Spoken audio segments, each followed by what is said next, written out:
A number of our participants are struggling to be here on time. So I'm just wondering, can we just give them a few minutes? I would want us to really conclude. We are scheduled to start at 9, but it's already 10 past. Can we then give, let's give it 20 minutes.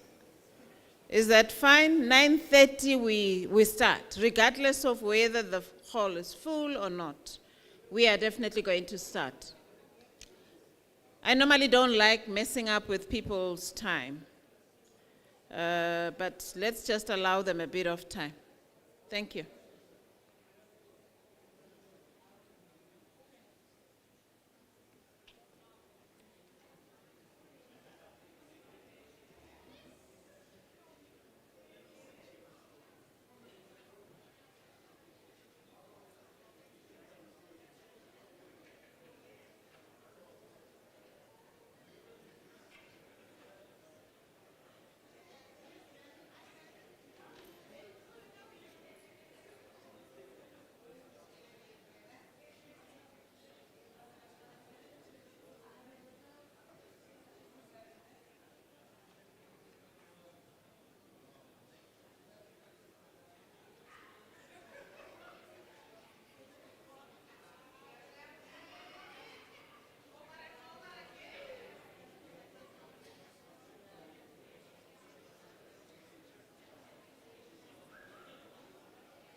are people who, when you see the message coming in, you shout. But there are those who, when you see the message coming in, you say,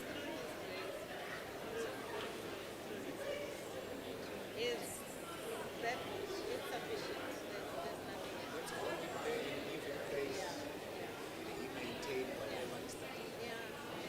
Proud of you. Where I come from, do you know that I was the head of department in housing? Yes. People who are working, they are children. They could be My phone has got a capability. If I put here, I can take a picture of us. Talking. when their wives are expecting, nah, for us, there's, Yes. you know, I want us to be in one page. Let me bring it back. Let me bring it back. Yeah, we can do it. So I let them know. Is it doing like this? Yeah. I learned a lot. some of them, when they have challenges in their own personal space, I've never met them. The wife, one of the subordinates I had who was going through a difficult period of cancer. You know, talking to her almost on a daily basis, really, fighting. The thing is, there are things that we have been given Yeah. that is far beyond acting measures. Oh, okay. Yeah. You will send me this. I will send you. Okay. I think it's 9:09 now. Let's start. Thank you. Let's start. Let me bring your stuff here. Thank you. You're welcome.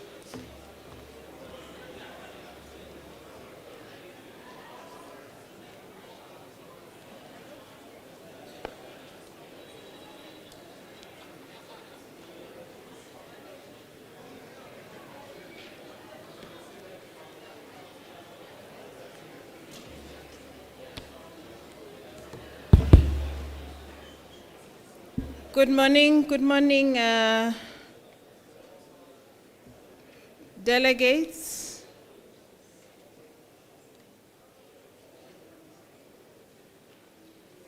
Thank you very much. Good morning to everyone in the room. Today is our last stretch, and in terms of our program, we are now going to be concluding all the work that started on Monday. Let me first thank you all. I think you've been a wonderful audience from Monday up to now. Please give yourselves a round of applause. Working with you has been very, very easy, and thank you very much for your cooperation and all your inputs that you've given the department thus far. So today we are going to start with the recap of the first 2 days. And I'm going to be assisted by the DDG, Ms. Flora Mokhotlwa, who will just give a summary of what we have done in the past 2 days. And also just capture what are the critical aspects and also recommendation and inputs that we have received in these 2 days. And immediately after her, we are going to be calling up the rapporteurs of the different commissions. I'm hoping all commissions are ready. I'm going to take those commissions from Commission 1 up to Commission 4, and I'm hoping everyone is ready. And the Commission will give us their report back in terms of what was discussed in their various commissions. And once we have concluded, what I will do also, at the end of each commission, I will open up just for a few inputs. hopefully those that were in the commission can also add one or two, but also those that were not in the commission, who then would want to just add a few contributions, I will allow for that at the end of each commission. Once the commissions have concluded their reports, I am going to then ask that we take a short break so that we can give a little bit of time. I know that here is scheduled for 15 minutes. Hopefully within that 15 minutes, Mr. Matiba will be ready to then come to the stage and present a program of action. And a program of action that emphasizes on key focus areas that as a department working with yourselves, what are we going to do? And that is what needs then to be implemented, monitored, and improved as we go along. So that program of action is what then will bind ourselves with yourselves in terms of then the outcomes of this Indaba. After that, we are then going to have a vote of thanks. It's not going to be long. And that will then bring us to the end of our Indaba. So that's the program for today, and I'm hoping we will manage it within the time given. And thereafter, we will then depart and go to our respective places. So good morning once again, and let me, without waste of time, request DDG Flora to come and take us through so that we begin to also register what exactly have we done in the last 2 days. Thank you very much. Over to you, Flora. Thank you very much, DG. By the way, DG stands for Director General because we suffer from acronyms, just in case you didn't know. This is basically, and good morning to everyone. This is basically a recap of day one, day two, since we've been here. I know some of us arrived on Sunday already. Mr. Matibe, I can't stand there because I need the screen. You're exposing my age. You want to see me? I need the screen. Thank you very much. So just continuing on this recap, remind us around what were the objectives, why did we come here? We came here in order to have a conversation around the National Biodiversity Economy Strategy and also its contribution to addressing poverty, unemployment, and inequality in the country.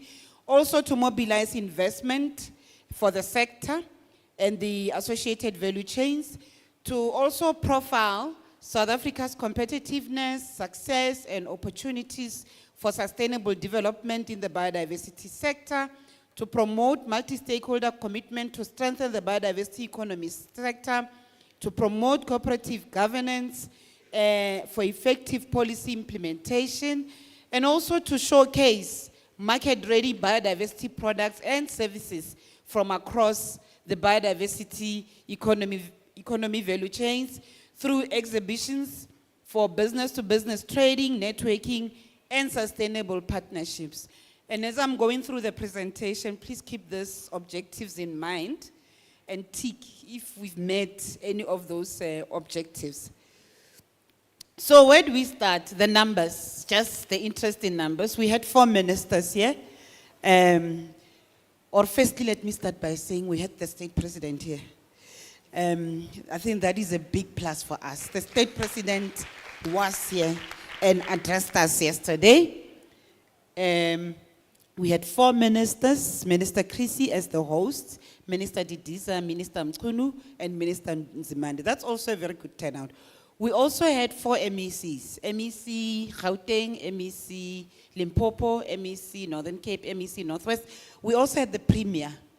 The Premier was also here, Panya was here, and he told us implementation. That's what he said. We had 5 plenary sessions, including the presidential session. We had 1 business-to-business networking. We had 23 plenary speakers. This is excluding the ministers. We had 4 commissions, and we had a total of 1,214 delegates.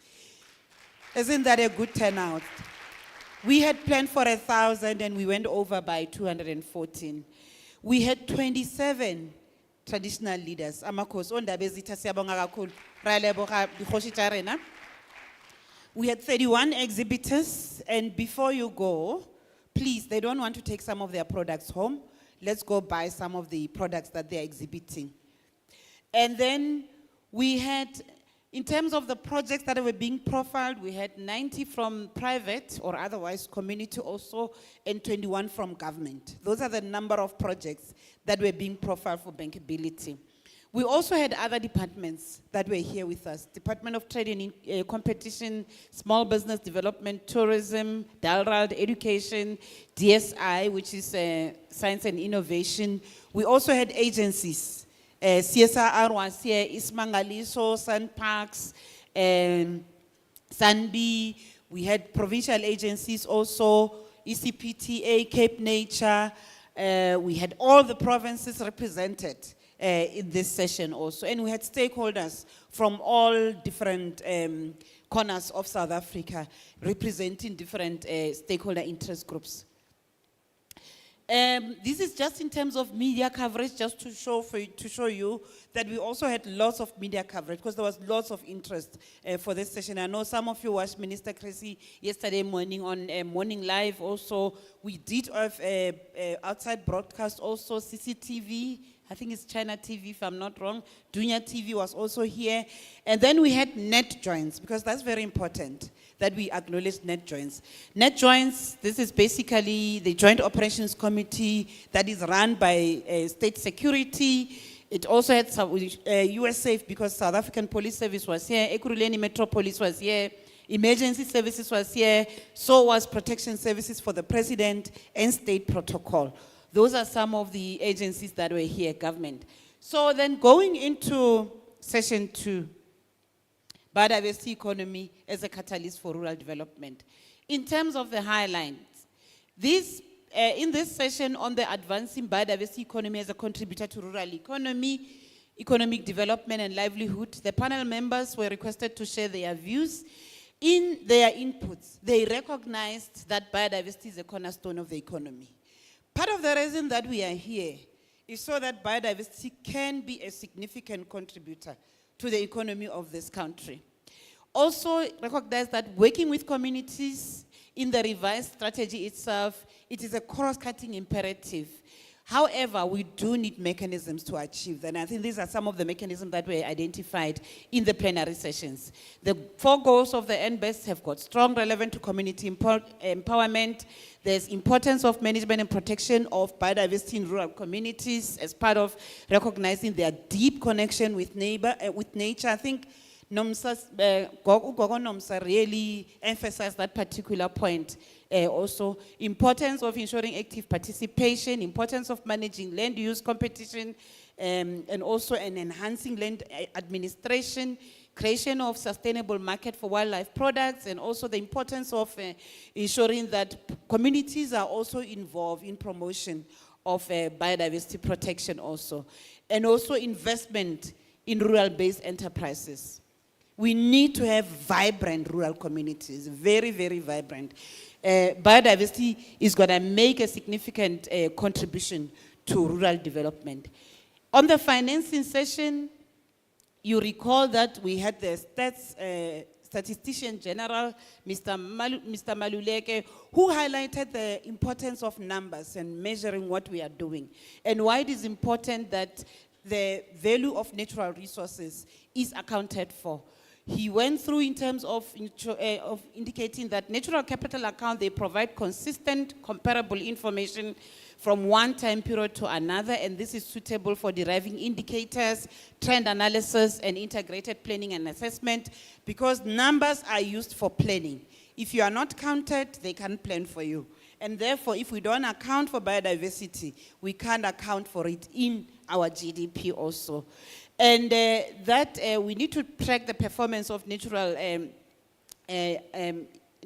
resources in the performance of the economy, and that there is a sustainable economic accounting framework which is central to supporting reporting to the United Nations on the Sustainable Development Goals, and that the NCA itself is essential to society. It recognizes that environment is essential to society.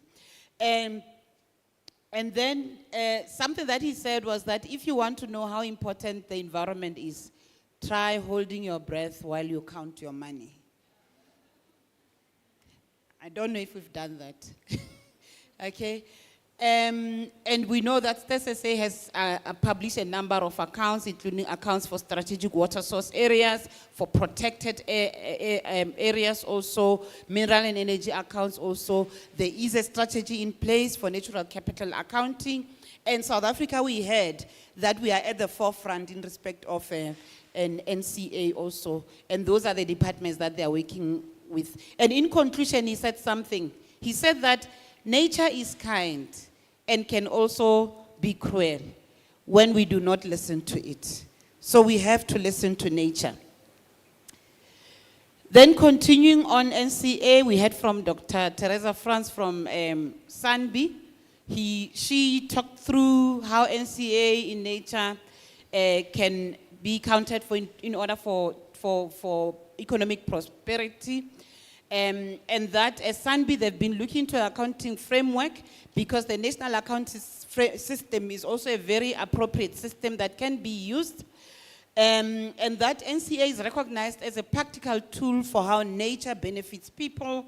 And this has been, how Sanbi has been doing this is that they've been working with some institutions, the donor-funded program, it's a partnership mostly on the ecological infrastructure for water security, securing us provision of water in the future, and that there's a need for monitoring the state of the environment also, and that they coordinate the foundation data set of ecosystem extent, protected level, and also coordinate red list in mainstreaming biodiversity. And this is then reported in the National Biodiversity Assessment. The National Biodiversity Assessment gives us a state of biodiversity in the country, the extent of protection, the extent of the threats, and how we can mitigate some of those threats that are threatening biodiversity. And then we heard from Dr. Soos Neyman from the African Leadership University, and she indicated that ecosystem provides services and benefits to people, which are direct and indirect, and that it is critical to account and value ecosystem services, that types of ecosystem services such as regulatory, supporting, cultural, and provisioning, those are the services that we derive from ecosystems, and that we cannot manage what we don't value. So we need to value our biodiversity resources. And the one number that she gave, which was interesting, is that the value of ecosystem provided by South Africa's terrestrial, freshwater, and estuarine habitats amounts to plus minus 275 billion per annum. That's a very, very big number. And that in 2019, the calculated value for South Africa's change over time because of land use, this was around 437 USD billion, which is approximately 125% of the GDP, you know. And then the next thing is that we need to create economies around protected areas. In conclusion, from that session, what we learned is that conservation and development are not mutually exclusive. There's still a role for traditional conservation narrative, but there's a need to align conservation and sustainable development also. Continuing on the next session that followed immediately with Minister Mchunu, who indicated that our strategic water resource areas are under threat. We know there are communities that don't have access to water. And that currently they are conducting a study to refine the 36 strategic water source areas at ground scale, and that the NCA is critical because it provides a tool for valuing ecosystem services and also for the protection of these water sources in order to secure water resources also. And he did indicate that there's a need for a paradigm shift where the true value of water is recognized and prioritized. We shouldn't, you know what, they say water is life. Without water, we will not survive. And emphasize the important role of strategic water sources. He also indicated that they are working on new legislative tools. There's a new bill that the department is working on, which will put in enabling measures for water reforms, you know, and also to solve the water crisis that we have. I think he did make reference to the capacity of the Water Services Authority and the ability to be able to support, to provide water, and also that we need to strike a balance between water resources and natural system, which equals to good, value, and better. So just continuing, we had other speakers, Mr. Gomera, who shared some inspiring stories about what happens in the Limpopo River Basin, but who also in conclusion just reflected on the fact that the issue of financing biodiversity is as much an issue as it is a moral and a political issue. And that the value of water is not included in what we pay. I think he gave a demonstration of the water bottle right in front of us, if you recall that. And that we need to find ways for other funders to pay for wildlife in Africa. We know they come here, they take photos, and they go away with the photos, and we derive nothing from that, you know. And that capital markets are not working for many people, especially rural and urban. The traditional capital markets where we have to access funds are not working, and therefore, we need new mechanisms because the risk profile that are used by these capital markets are not suitable for rural economies or rural areas. Then we had a presentation from Sustainable Finance Coalition from Candice, who reflected on the work that they are doing within the coalition itself, and that in order to achieve the goals, we require different sources for sustainable finance and every tool that we can gather to be able to raise funding for biodiversity, and that we need to move from ideas to incubation, to implementation, replication, you know, as the model that they are using for the coalition, something that we can learn from. And that there is a wealth of ideas in terms of innovation. I think we did have a lot of funding and financing institutions with us. And as a coalition, they're looking at mechanisms such as bonds and biodiversity credits also, and that meaningful collaborations are key.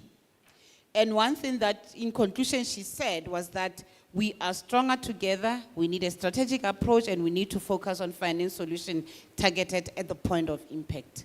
We also had Mr. Colin Portiers from Peace Parks Foundation, and he indicated that we require about 800 billion to close the financing gap for biodiversity. That is a global figure.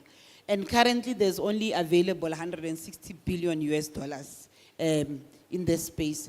And that what is required is less than 1% of the total global equity market. So the money is there, it's just not being made available.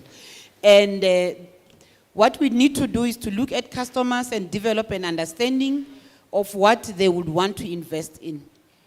And therefore that we need to define the need, put the value on it, and stratify the customers also. And also he did reflect on the tax incentives also, and ensuring that we get the business propositions right when we present these projects.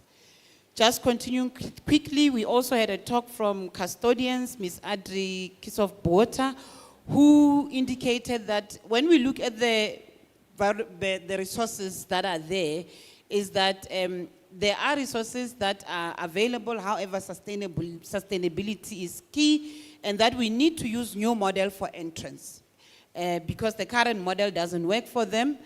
The private sector do have a client base, and communities, the biggest asset that they are bringing is their land. And that land that needs to be commercialized or capitalized. And that funding mechanisms that are currently available in some instances may not be inadequate, and therefore we also need to incentivize businesses adequately and make access to permits possible. Because operating in this space, there's lots of permits that are required, and partnerships are essential. We also had a talk from Mr. Mark Jarrett from Conservation Action Strategy, who indicated that we need to develop very strong rural development strategy that also encompass issues related to conservation, and that we need to reframe the perspective. So the need for paradigm shift is stressed again here. And that by investing in nature, there is a possibility that this will lead to huge returns as much as we invest in other sectors also. And that as we enhance the sector, we need to reframe the language that we use so that we can benefit from these ecosystem services. Because the issue of language is very important, especially for the investors. But at the same time, we also need to teach them new language also. And that we need to be able to bring on the ground in the conservation with the funder in the right way. So the funders, when they come to the side of the table, they need to understand the language that we talk with them. And there's also a need for capacity development in terms of also pitching and writing this project proposal. We also heard from the National Empowerment Fund from Mr. Leboham Pasha, who indicated the work that their organization is doing in supporting new businesses, and was reflecting on how we get affordable and friendly capital, because capital is not always friendly also. And that funder specificity is important. So targeting your projects or your product to a particular funder is very, very important. And that we need partnerships beyond the funding, and also to advise on a certification and provide technical support. Those are some of what they are doing in the organization. And then we had Mr. Mkiva from Contralesa, a very vocal activist, I need to say. I think you heard him very well, where he was talking about the fact that people from rural communities, they want to see meaningful contribution to their people in the biodiversity economy through the entire value chain, not only through the primary sectors, but also that grant funding needs to be associated with an initiative, and that development partners must come on board and partner with their people in their communities. And that we need, and this summit also is contributing to ensuring that we have those conversations, and that there is an instrument that compels growth to happen, such as the Charter on Biodiversity. So the Charter on Biodiversity is basically something like a compact between government and all the stakeholders also, and that there are many places that hold huge potential but require investment. And then there's a need to come up with focused funding to support those at entry level as the outcome of this summit. So going to the next plenary, which was the leveraging biodiversity-based features to scale inclusive ecotourism growth in seascape and in sustainable conservation land use. This was the last plenary of Monday, in which some of the reflections from that session is that there's a perception that biodiversity is separate from people, and it is not. And people are part of biodiversity, and that biodiversity needs to be protected for the people and not from the people. Thus allowing access to natural resources, and that we already have a biodiversity economy. So everything that drives the economy is embedded in biodiversity, and that it can provide an opportunity to build a regenerative economy.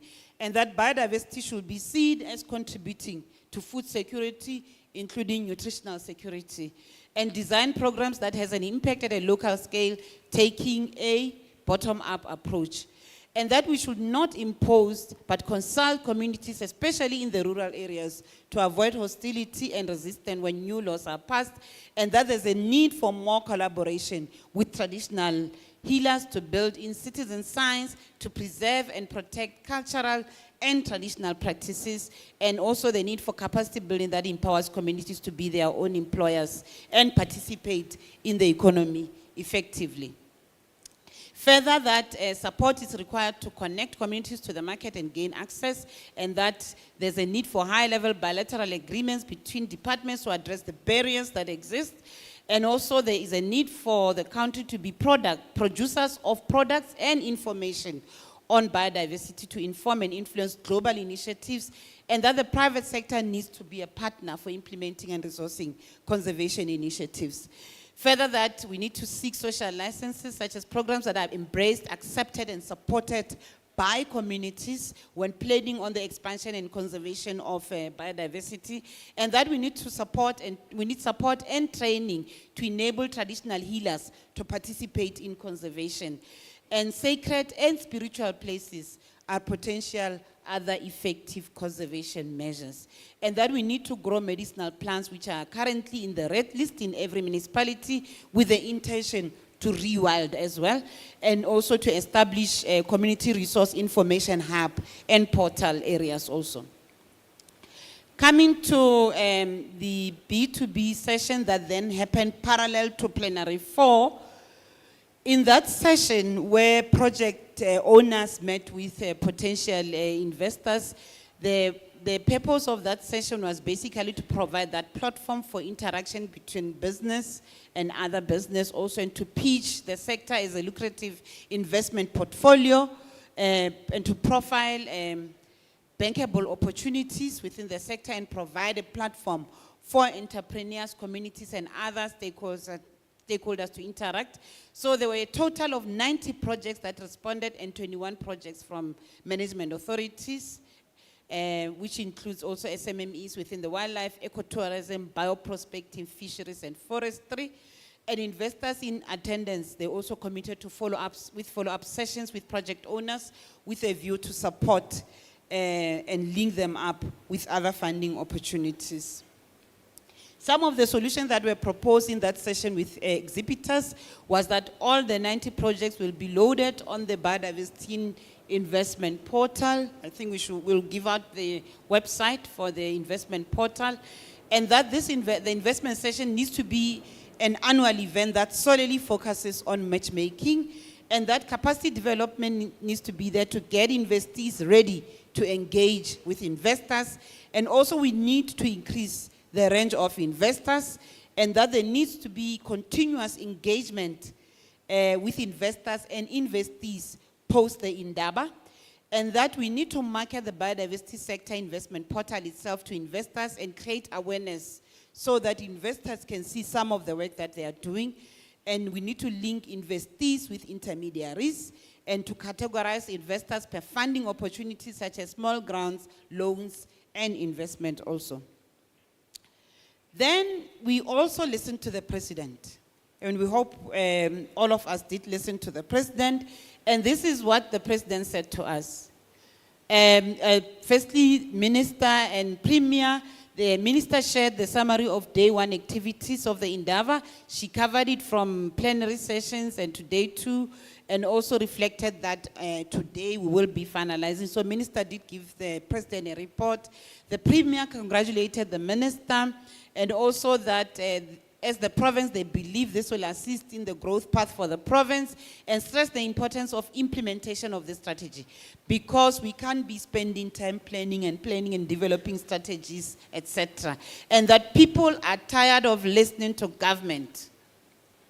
And he challenged officials to roll up their sleeves and implement the strategy. Obviously, we'll implement in partnership with yourselves. This is what the president said. The president said that sustainable use is seen as a pillar for community economy, and that it also contributes to urban economy. Traditional medicine is also visible in urban areas. We know Kwan Mai Mai market also, and that indigenous knowledge also supports livelihood, and that communities need to benefit for the use of their traditional knowledge. For example, he gave the example of the rooibos industry benefit sharing agreements, which is between the rooibos industry and the Khoi and the San communities, and also some of the species that are used, pelargonium and honeybush, and that there's a need to support factories, the mass cultivation that can assist communities with carbon sequestration also. So there's a contribution we can make to climate change, and we need to control degradation also, and that beneficiation needs to result in community-based businesses such as lodges, game meat scaling, economic enterprises for communities and PDIs. We need land that is compatible with conservation objectives. Also, you also reflected on marine biodiversity, especially the fishing industry and the mineral resources, and indicated that we cannot be mere exporters, which means that we need to also beneficiate some of our product, and that there's also a need for localization. For instance, the Northern Hemisphere imports a lot of our products, and therefore argued that it will be more expensive for us to localize. But we can still localize the production of products from raw material also. And that, in terms of climate change, the president reflected on the work that is being done on the just transition, as you know, and that it is at the center of decision-making, upscaling and rescaling, and that there are new economies that can arise, especially out of the rural economies. So this issue of having vibrant rural economies is important, and that we need to deepen partnerships on matters that really require to address the impacts of climate change and its effect also. And that carbon sequestration, as much as it requires funding, there's a need to embrace the vision for also a transformed biodiversity economy. He also indicated that there is a game meat strategy that has been gazetted also for implementation, and it is focused on scaling economic enterprises for communities and previously disadvantaged individuals. So this is a totally new economy, and there are opportunities for new participants. And that rural communities, disadvantaged communities, and traditional leaders, they need to be part of approaches for devising investment to community-owned land for biodiversity enterprises, and that areas where our people live should change from debt capital to revenue capital, because institutions such as the CSIR are doing very important work and developing new products that can be researched. DG, I think that is the recap up to the presidential session. Obviously, there's going to be feedback on what happened in the afternoon. Thank you very much. Thank you. Thank you very much, TDG Mokhotlwa. So that is the recap. To the best of our ability, TDG has covered what happened and what would have taken place in the first 2 days. Without waste of time, I'm hoping that commissions are ready. I'm going to request that we move to commissions, report back. What we are going to try and do, DDG, and I'm not quite sure where are we depositing all this information, so that website, so that those that are interested in the records, the information that has been shared in this Indaba, you are able to access that information. So we are going to deposit it in our website. I'm hoping Commission 1, Wildlife Sector is ready. The rapporteur for Wildlife Sector. So we've set aside an hour, 15 minutes. And when I look at that, we have 4 commissions, which basically mean that each commission has 18 minutes, 0.7 seconds. And I am going to allow for 10 minutes at most presentation, and utilize the rest of your 8 minutes, 7 seconds for discussion, so that we then stick to our 1 and 15 minutes time frame. Over to you, Commission 1. Thank you. Good morning, everybody. The DG has challenged us to go beyond sustainability. And that is what Sue also did in Commission 1, when she forced us to start asking about how can we do really good value to thriving people and nature. And we even introduced a new concept to Mr. Matibe, thrivability. And this is all about not just maintaining what we've got, but even improving what we've got. Improving our nature, regeneration, about not leaving anybody behind. And I think this is a really important one. But we've got some serious challenges to do that. Can I get the slides, please? Wherever it is. Your minutes are going. Go to next slide, next one. So I also suffer from visual impairment here. So allow me to have a look and see what's happening on the screen. The Commission is going to report back into, I think there's 7 themes generally. And the general is going to be, what are the challenges? Oh, thank you. What were the challenges? So when we look at what the Commission had around land, was all around access land, property rights. Some communities, as we heard already, has got lots of land, but they don't have necessarily efficient ways to get into that, into the wildlife economy. Financing, there were lots of discussions about financing. I'm not necessarily going to repeat all these particular aspects, but I think one particular important one was a lack of understanding, particularly when you are a small business that's not used to getting into this kind of space and finding financing and so forth. The regulatory and policy review is really about, we're not maximizing the diversity of our wildlife. We tend to talk about big species or certain species, but there are a whole bunch of others that we can also think a little bit about. The changing circumstances, particularly when it deals with international rules like CITES. You plan something and all of a sudden things are very different 2 years later. There are opportunities or challenges that policies don't necessarily align well with many of our cultural practices that we have got. Unintended consequences of our policies. Communities are not effectively consulted across various spectrums in terms of policy development, and the lack of enabling on mainstreaming a legislative environment. The next challenge is around market access, lack of tools to demonstrate the wildlife products, and of course, quite often the challenges are set around campaigns against sustainable use of various natures. There's a bit of challenges linked to insufficient data or application of evidence-based information.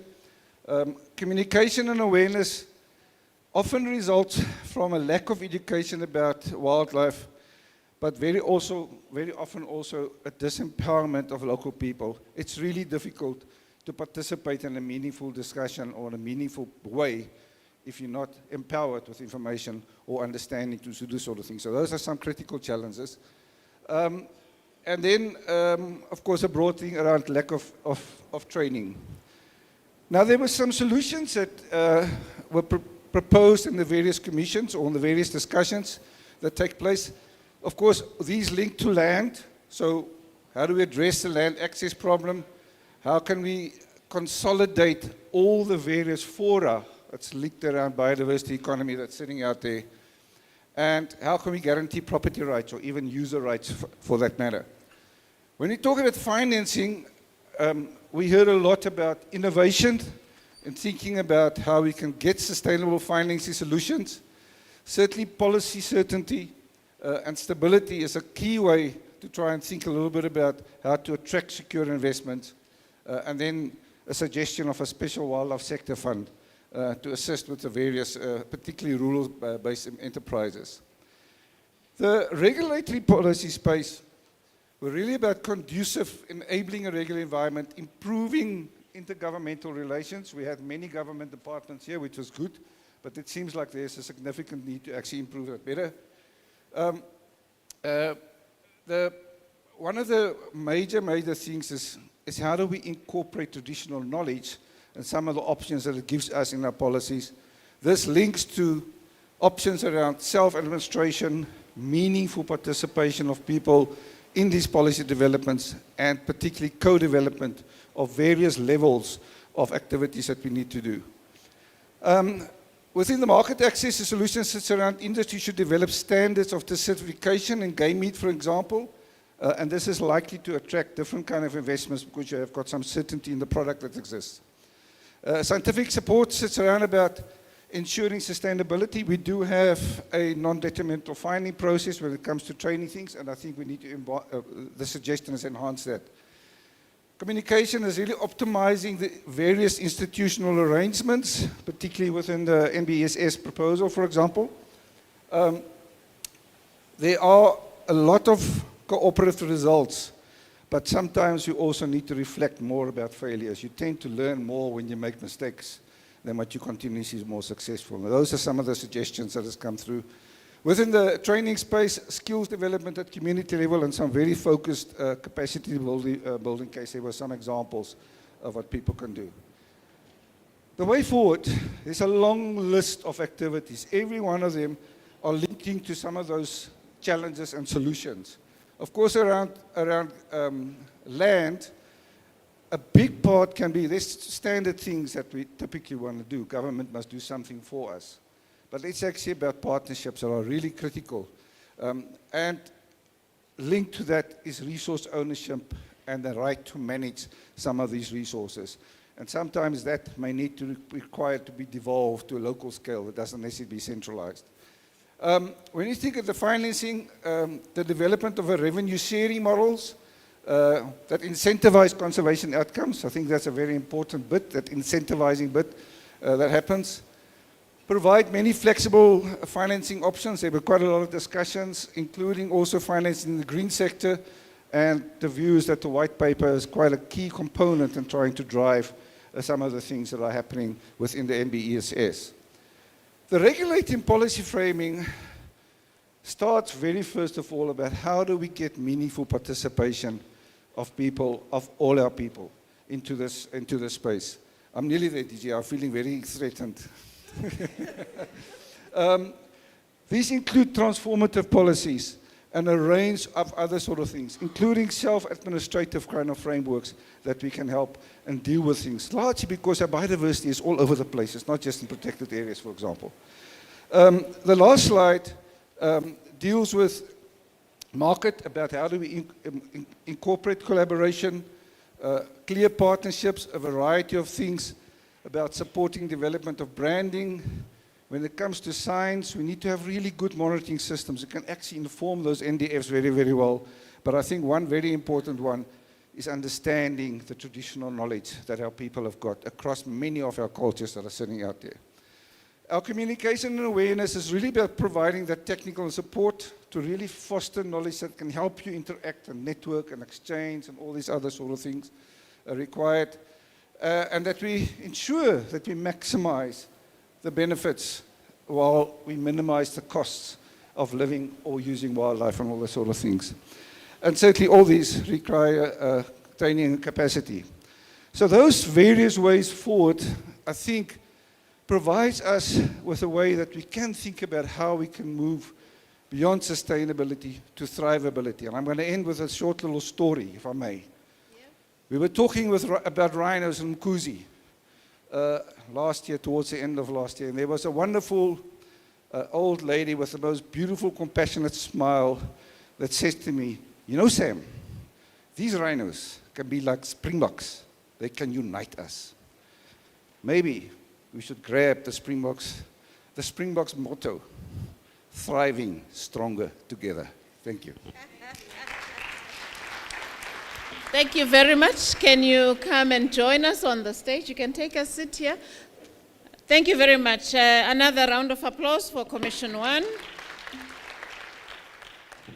I have 3 commissions. Can the other commission rapporteur join us on the stage?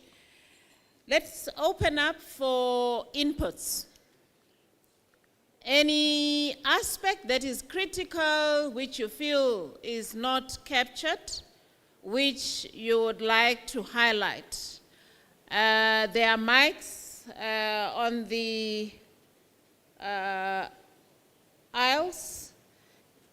If you have any input, I will request you come closer to the mic. Let me start on my extreme left. Any input from this side? I don't see a hand. I'll come to the middle. Oh, there's a hand. Oh, okay, okay. Please go closer to the mic. Thank you.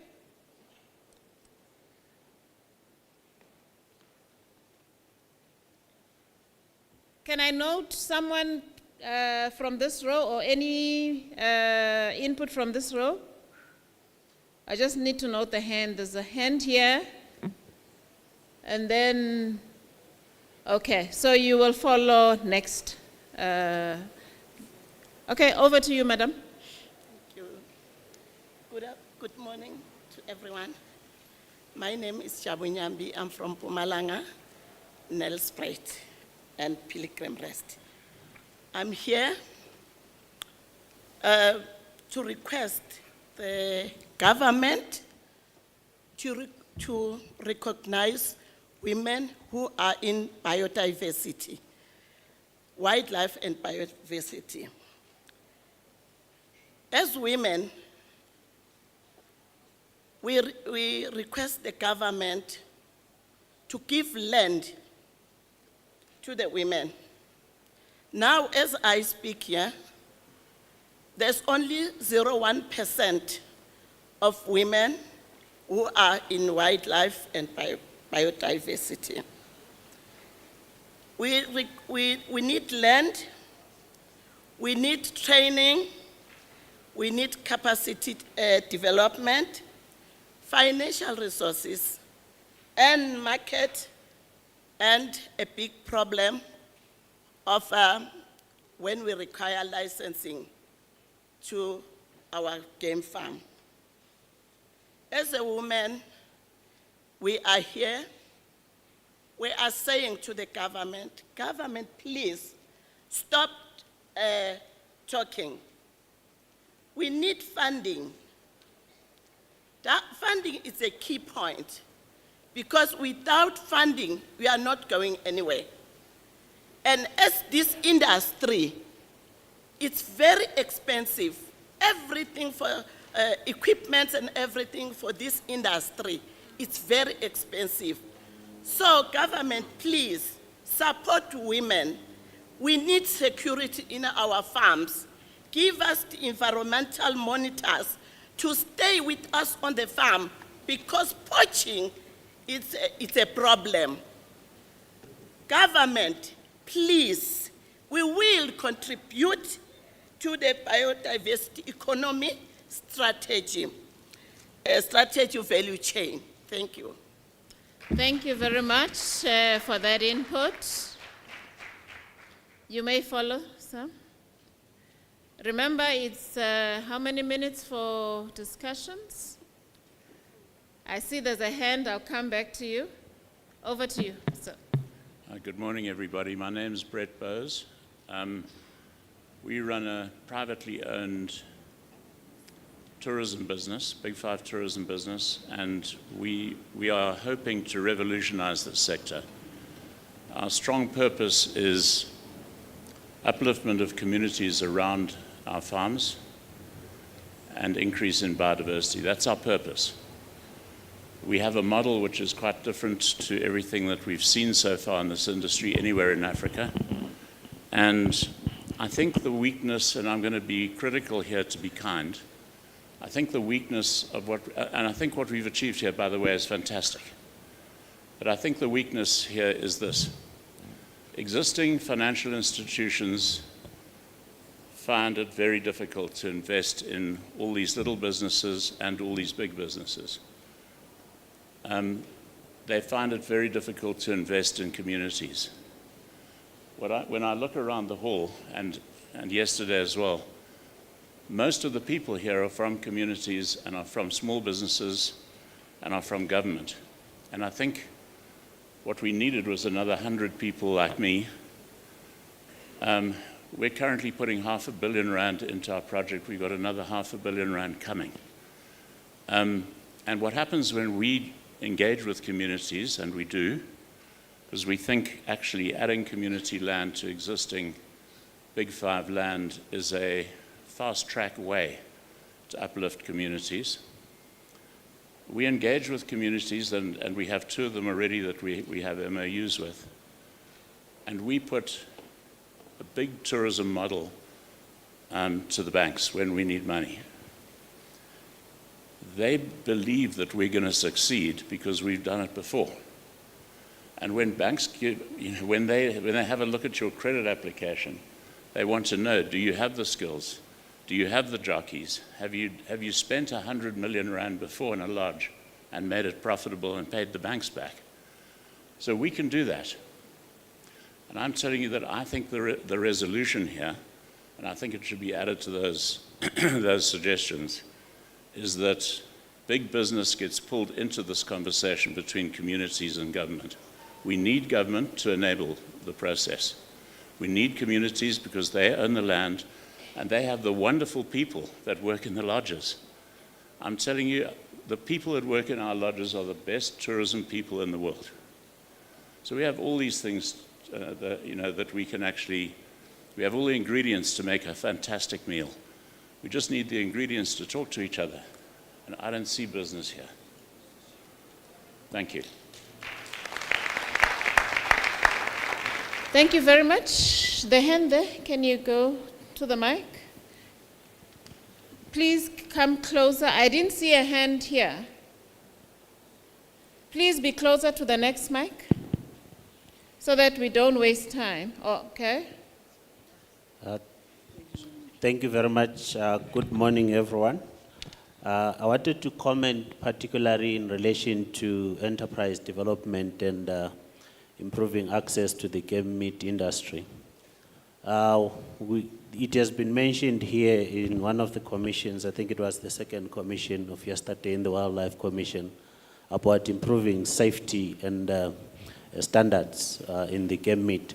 But one of the things working in the value chains for game meat that we see as a big problem is the lack of linkage between the DFFE also working with the Department of Agriculture, particularly to the veterinary services. Okay.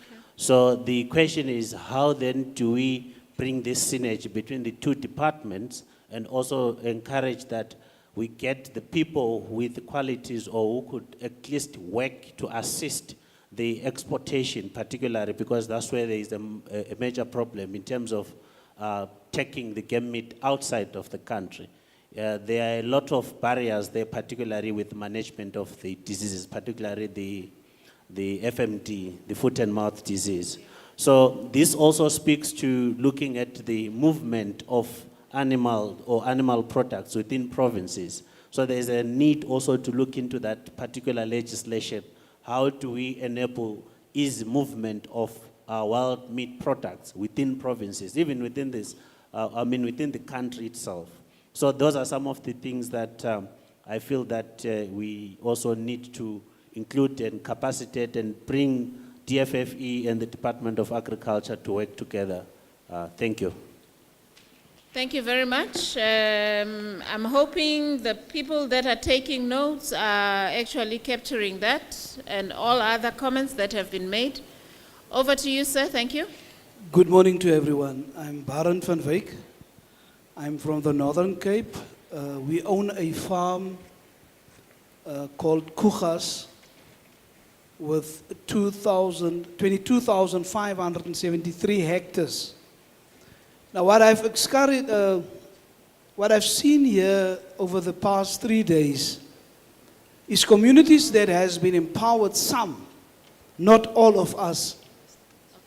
But in the Northern Cape, there's a lack of empowerment when it comes to this biodiversity, wildlife, ecotourism. One thing that also struck my mind was the issue of herbal plants.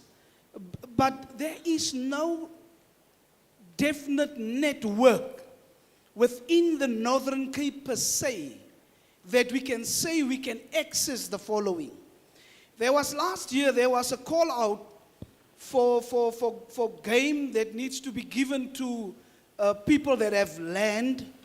But until today, nothing has happened with the call of proposals. We were one of those that also have applied, but nothing has. So what I see when the rapporteur gives his report back is access to land funding, and the previous speaker that was second, speaks about how communities can be empowered. But we need to look intensively to a structure or a network that come about to identify and meet. It must not be the last Indaba or whatever. So we also need to focus into a manner as to say this type of Indabas, needs to be rolled out to provinces. I can tell you, ma'am, that in the Northern Cape, there's a lot of communities that have do land, but they do not have access, support, financial support. They do not have constructive support. They do not have the skill to say how to access this type of thing. So we do have land. It's the most beautiful quiver trees, mountains. There's an 18-kilometer river that flows through that land, but we cannot access. And I'm standing here as the chairperson. I can avail now 1,500 hectares of land for wild if I can have access to funding and I can have access to game. Thank you so much. Thank you so much. Thank you very much. Can I request that the mics not be moved from the stands? And I kindly request those that want to speak to come to the mic, because we are recording and there are a bit of struggles when then the mic starts moving around. So I'm going to request that when you speak, please do come to the mics that are there on the respective aisles. I'm going to move to this row. Over to you, madam. Any other hand here? Okay, there's 2, 3. That's a lot of hands. That you are the last one, because we are making an input in terms of how are we enhancing the work of this commission. We are still going to go to other commissions. So let's then take yourself, madam, you, sir, and you are going to be the last, sir, there. 3 on the side. Over to you, madam. Good morning, everyone. My name is Sarah Lijade. I'm from Limpopo. I would like to congratulate you for having this event and inviting us to be part of it. We will give positive and negative inputs. The first one is that we had so many ministers here, but we lacked the Minister of Finance. And also, out of the ministers that were here, I was a bit disappointed. I thought they will use this opportunity and do electioneering and then offer us some commitments here and there. Out of the 4 ministers that were here, I didn't hear anyone committing to anything to this audience that, okay, this is my input. They came here as if they're giving a message of support. I was disappointed. The second thing is we talked about training and capacitating the SMMEs. I find it very difficult to marry the two. We are in a country where we've got 30% of unemployment. We're talking graduates that are coming from the universities. In your department, Madam Chair, you've got interns. I would suggest that you marry the two. The SMMEs are lacking skills. We've got skills roaming around. Why don't we combine the two? Why don't we place these people in these SMMEs? Instead of, because you don't have the capacity to train them fully. Yeah, clap the hands. So I like it. So you don't have the time to train them fully. You will come and give a 1-week training. Somebody spoke about it, that you can't give 1-week training. But why give 1-week training when you've got somebody who went to the university for 4 years and they don't have a job? That is, by the way. Then you come to the next one also, where it's about the funding. You're funding people with no capacity when you've got interns as accountants. How do you not get those accountants, fit them into these SMMEs so that there can be accountability? That, okay, we are giving you money, but you must be accountable. But you have put an accountable person there. So you cannot just pick somebody from the community because they talk so much or they are in the organizations and you give them responsibility to take that millions. They don't know what to do with them. So give them to somebody who know how to account.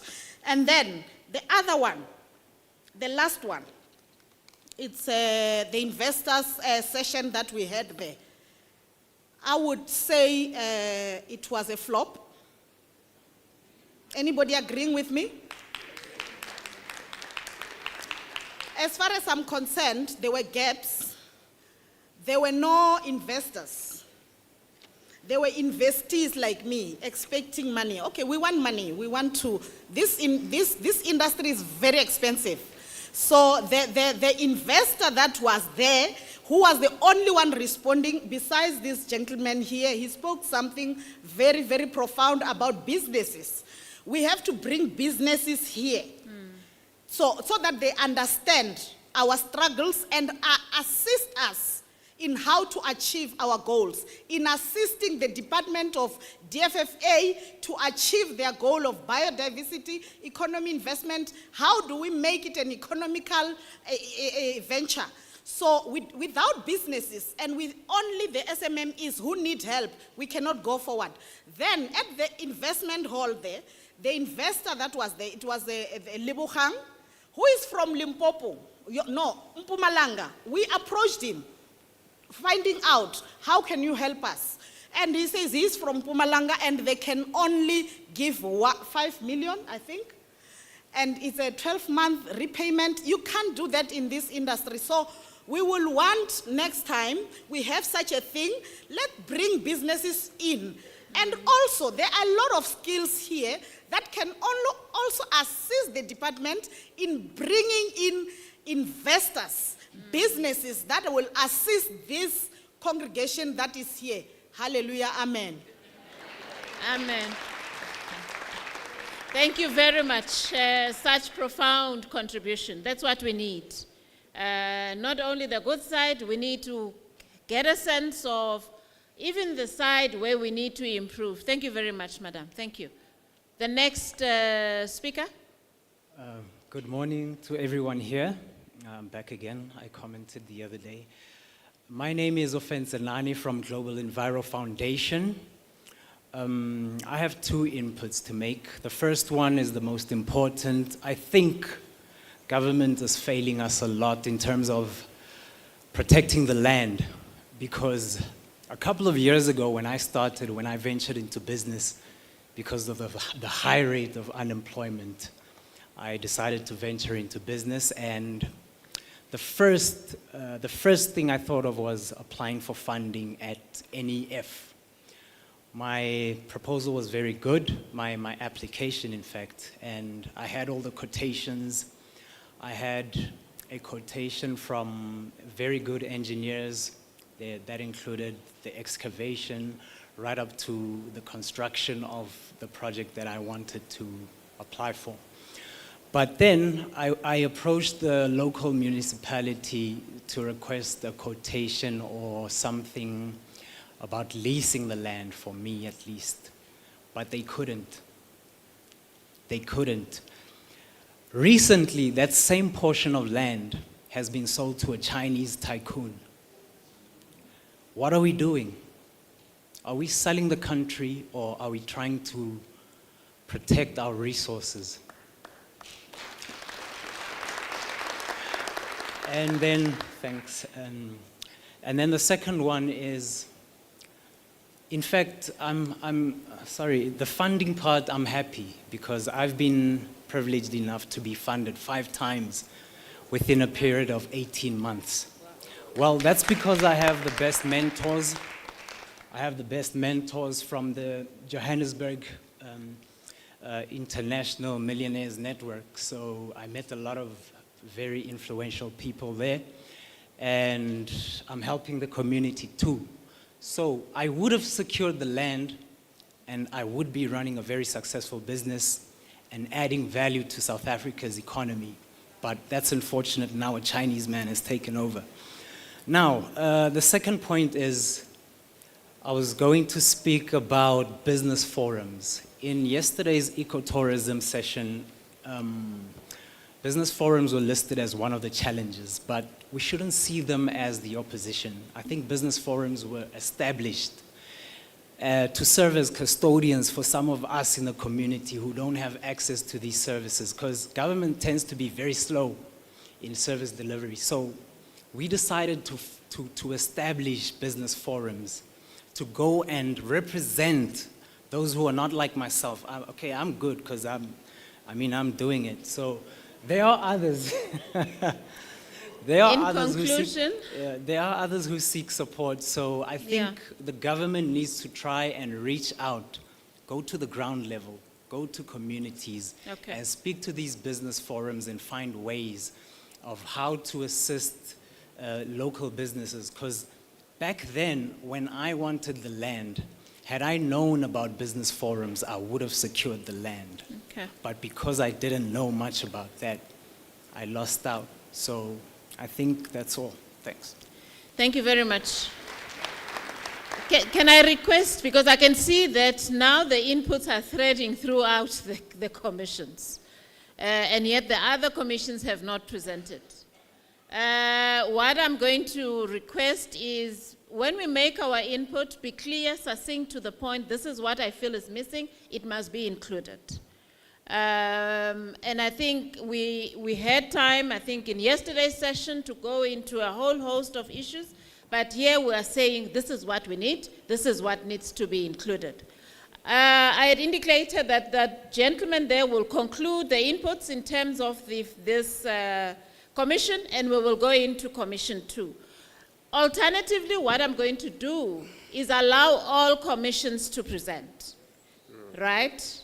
And then after they've presented, I think I should have then opened for them the sessions. And then you'll have, and please, let's be straight to the point. What is it? And I like the input to say, this is what didn't work, improve here. This is what we can do. And that's the input I'm requesting that we provide. Over to you, sir. Thank you very much. Mine is going to be short. I'm DJ Nzamba from Mapate Community Tourism Park. I also represent Tulamela Business Forum and Greater Mapungubwe Tourist Hub. My contribution is that as far as getting together businesses and projects, or investors and projects, it didn't go well. So I'm just adding on top of what the lady has said. I think it should be done in many ways, except during the Indabas. Thank you. Thank you very much. Very loud and clear. Very loud and clear.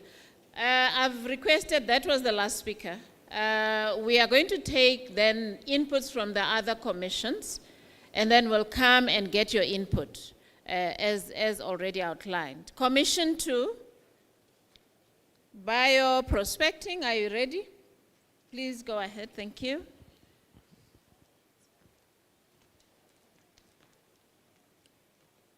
don't know where to stand.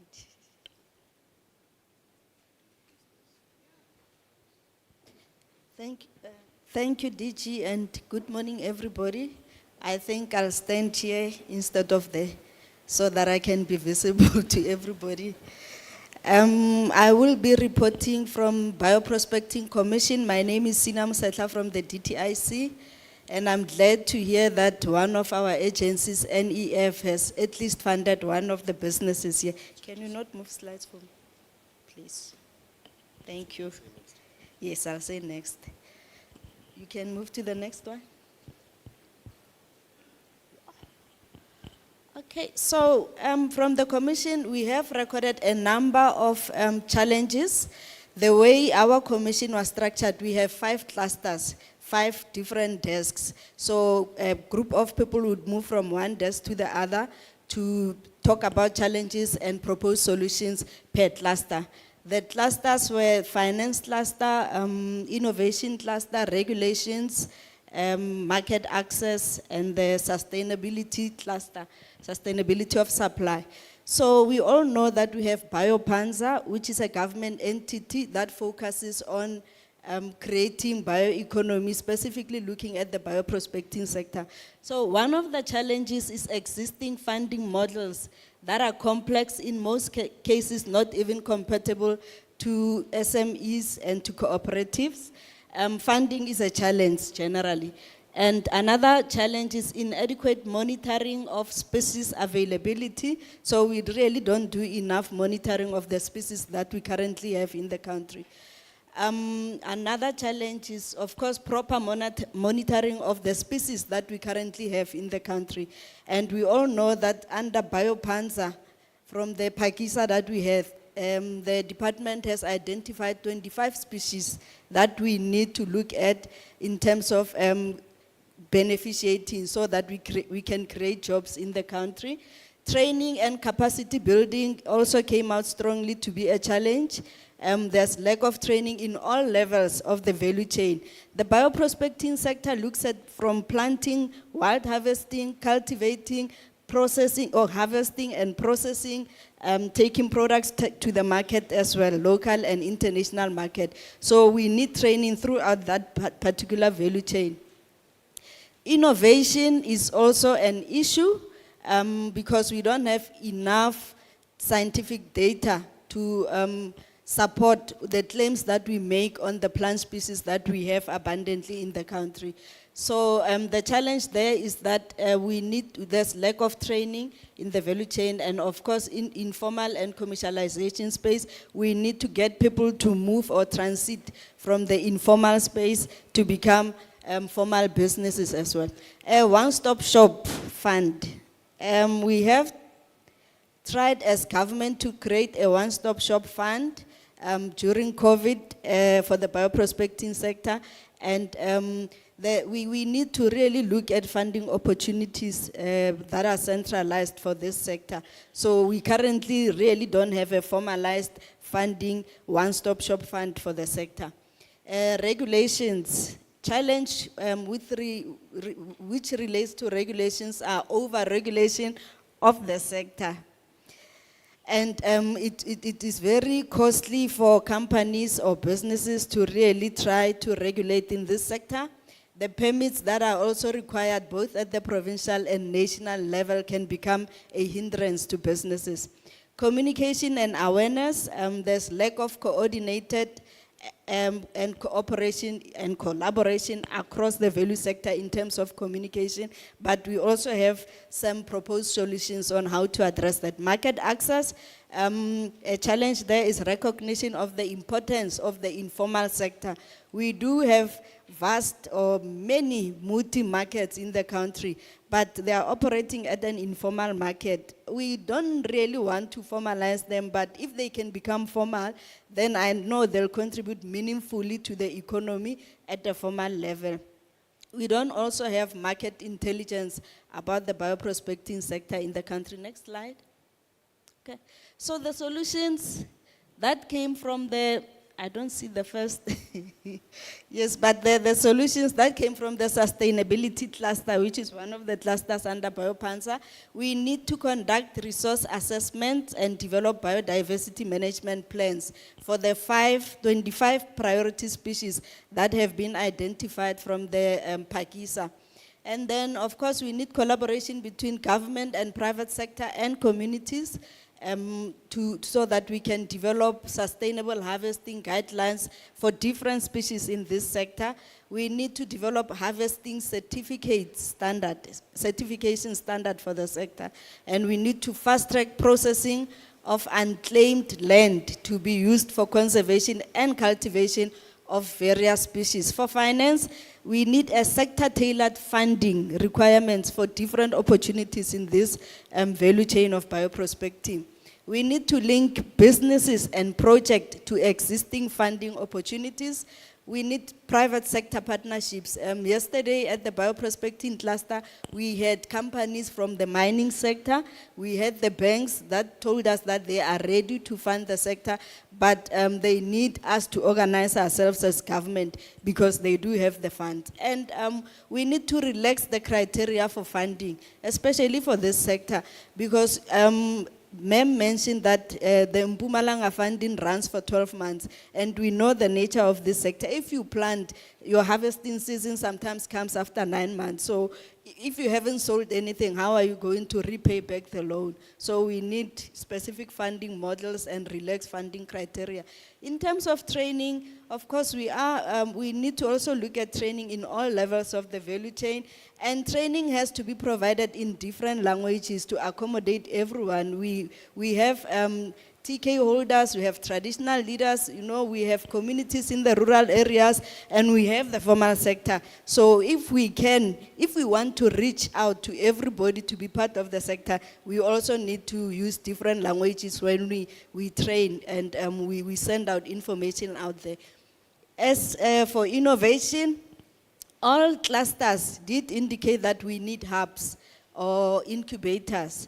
In other sectors, I know that the Department of Small Business Development have established incubators to take on SMEs, and they assist them with product development. They train you on financial management of your businesses, business development skills. They train you on how to get your product tested. They can give you funding to test the product. They take you to local and international shows so that you can go and exhibit.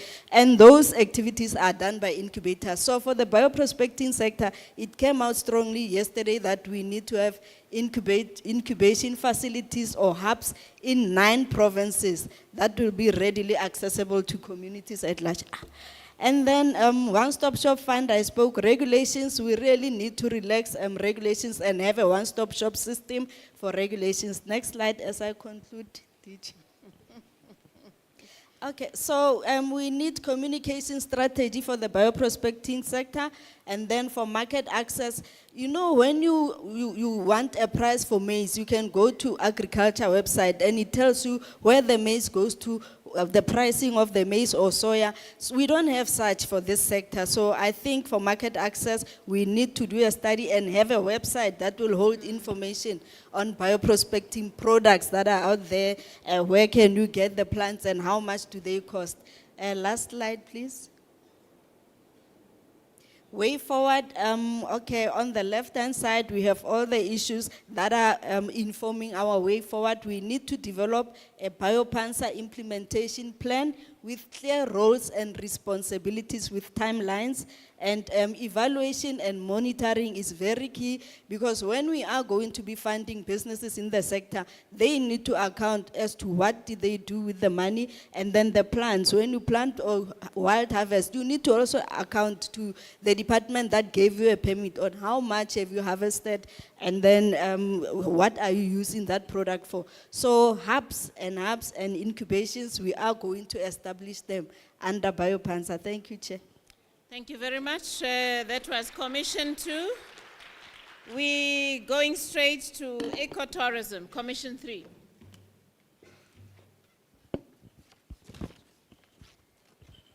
Thank you, DG, and good morning, colleagues. So, ecotourism, we had the pleasure of having the CEs of the different agencies, SANParks, MTPA, ECPTA, our traditional leaders, and also strong business people who were very keen in terms of addressing some of the key issues in this particular commission. So if you can roll all the slides. Oh, I'm supposed to have this with me. Let's see. Ooh. Okay, so someone was playing with the font. I thought it was Sam's problem, so it's going to be my problem too. Okay, let's start here. So in terms of ecotourism, there's going to be a little bit of repetition, which I'm going to try and avoid to ensure that we can have a consolidation at the end.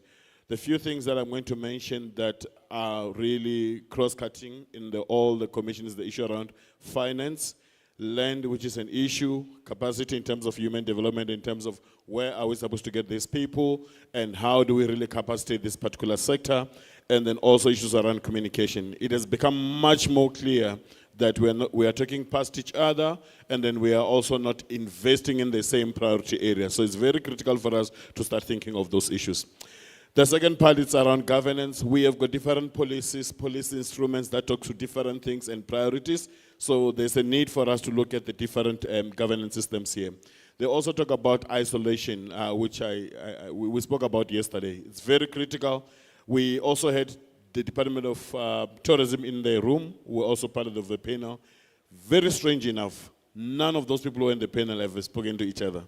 Yeah, so you had SANParks, you had PTA, you had tourism, you had DFFE, EPIP, And then all these people, they are all developing infrastructure, they are supporting ecotourism, but they are not talking to each other. That's strange. So that's one of the areas that we really need to deal with, and it's actually the biggest elephant in the room, because if we do that, then we'll be able to achieve issues around conflict resolutions, competing priorities, and also issues around governance. In terms of market access, well, we know very well we're a mega biodiverse country, so it's not an issue about market access. I think the main issue is, do we have the right infrastructure to support such kind of market access, and also the communities, are they also able to get entry in these particular markets? Training and capacity building, we've spoken about that. So in terms of solutions, we're going to be very clear. We need a sustainable funding dedicated to biodiversity investment funds. So in the last slide, I will actually run through this. The second issue is around exploring the mechanism to ensure that the communities are benefiting. I'm going to pose this question to you. We are called a mega biodiverse country. We have never translated that into dollars, rands, and cents. Because if we are mega biodiverse, how then are we accounting for where our money is going, and how is it supporting our communities? So that's $1 million question that all of us will need to ask ourselves, from a policy perspective, from a research perspective, and also from an implementation perspective. When it comes into commercial infrastructure, yes, there are many, there are different government departments that are willing to provide infrastructure. Ownership, sustainability, maintenance, then moves to the other governance level. It could be local municipality, and where are they in that conversation? EPIP, as I've indicated, they are also willing to go an extra mile to start supporting community-based tourism programs, which is very critical, because this will help us in terms of uplifting the communities in totality. Land, we have discussed that. Human capital, youth, I think the point that has been raised already, well, let me not even dilute there. Human capital is very clear. We need to support the sector in totality. I'm going to run to my last slide in terms of the way forward. Few pointers that I would like you to remember after this. One, I think based on the challenges that we have in terms of biodiversity loss, we have agreed that we need to establish nurseries where communities can be able to cultivate and also harvest medicinal plants. Second part, we need to move forward in terms of establishing a biodiversity investment fund where all these ideas, they can be incubated and also use that as an attractive pot to support biodiversity in the country. While we have spoken about promoting public-private partnership for investment, development, resources, and also sustainability. We also need some research to understand where are the priorities for tourism, ecotourism, biodiversity, to ensure that there's an alignment. Lastly, 2 pointers. We are going to start having sector seminars to ensure that we are talking to each other. More importantly, we need to ensure that while we are doing that conversation, we map a way forward. It's not a free lunch. We have conversations and we have an action plan to make sure that we have a way forward. Thank you very much. Thank you very much. Commission 3, ecotourism. Can we take the last one? Commission 4, aquaculture, fisheries. Over to you.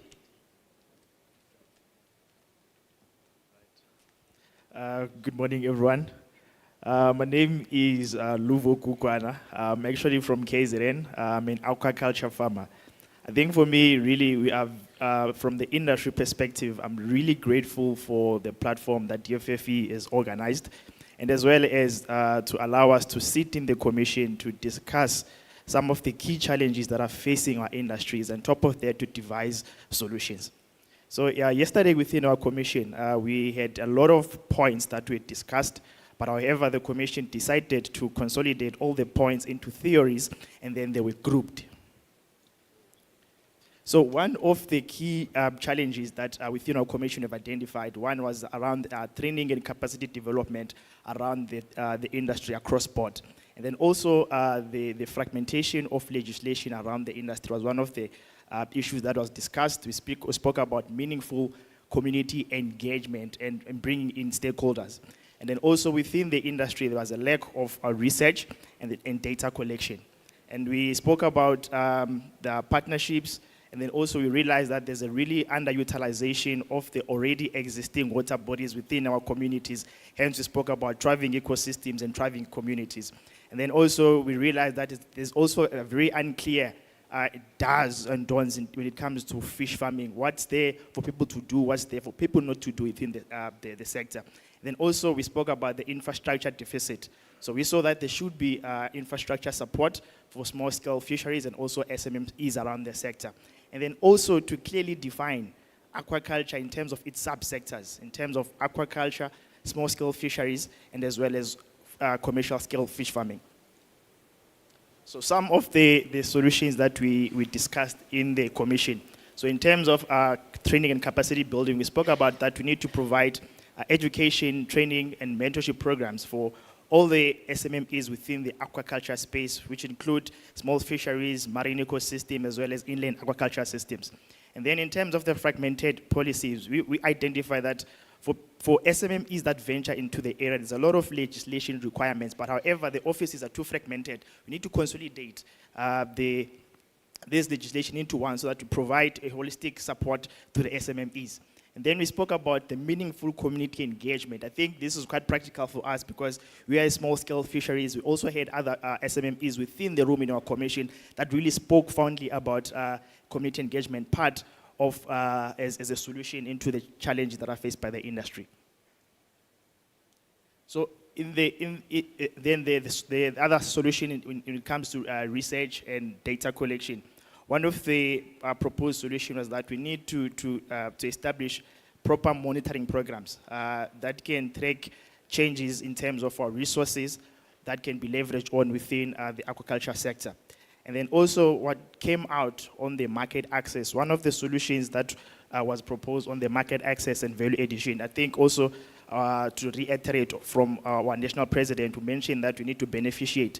There's a gap within the aquaculture sector of which SMMEs can leverage on the beneficiation and agro-processing aspect of it. And then on the market access was we need to create platforms to empower SMMEs within the area to beneficiate and also to access the market holistically. And then we spoke about partnership with the private sector. So one of the key discussions around this topic was that we need to bring in the private sector because the truth is we can get much from the government, but also let's bring in the private sector to play in within the industry in terms of putting investment, in terms of assisting in developing also systems that can help enterprise to have a thriving economy around the aquaculture and fisheries sector. Okay, so, and then in terms of underutilization of freshwater bodies, one of the key things was that in South Africa, we have a lot of freshwater bodies within our communities, but however, there's a need for us to establish state-owned hatcheries that can be used and then allow communities to leverage on those water bodies. So the main objective by setting those hatcheries within the communities that we need to start propagating fingerlings back into those existing water bodies. That will allow communities to use the existing water bodies to leverage on that to start their fish farming enterprises as well as to maintain the ecosystem by propagating the fingerlings back into our rivers and lakes.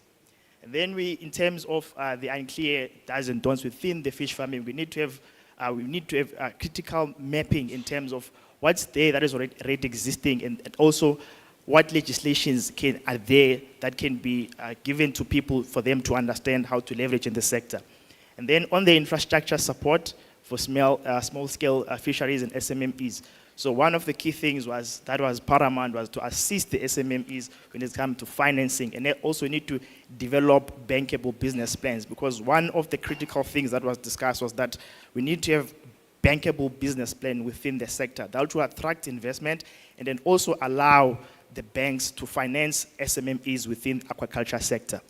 And then in terms of the clear definition, we saw that as a very important element because we need to bring in a portal.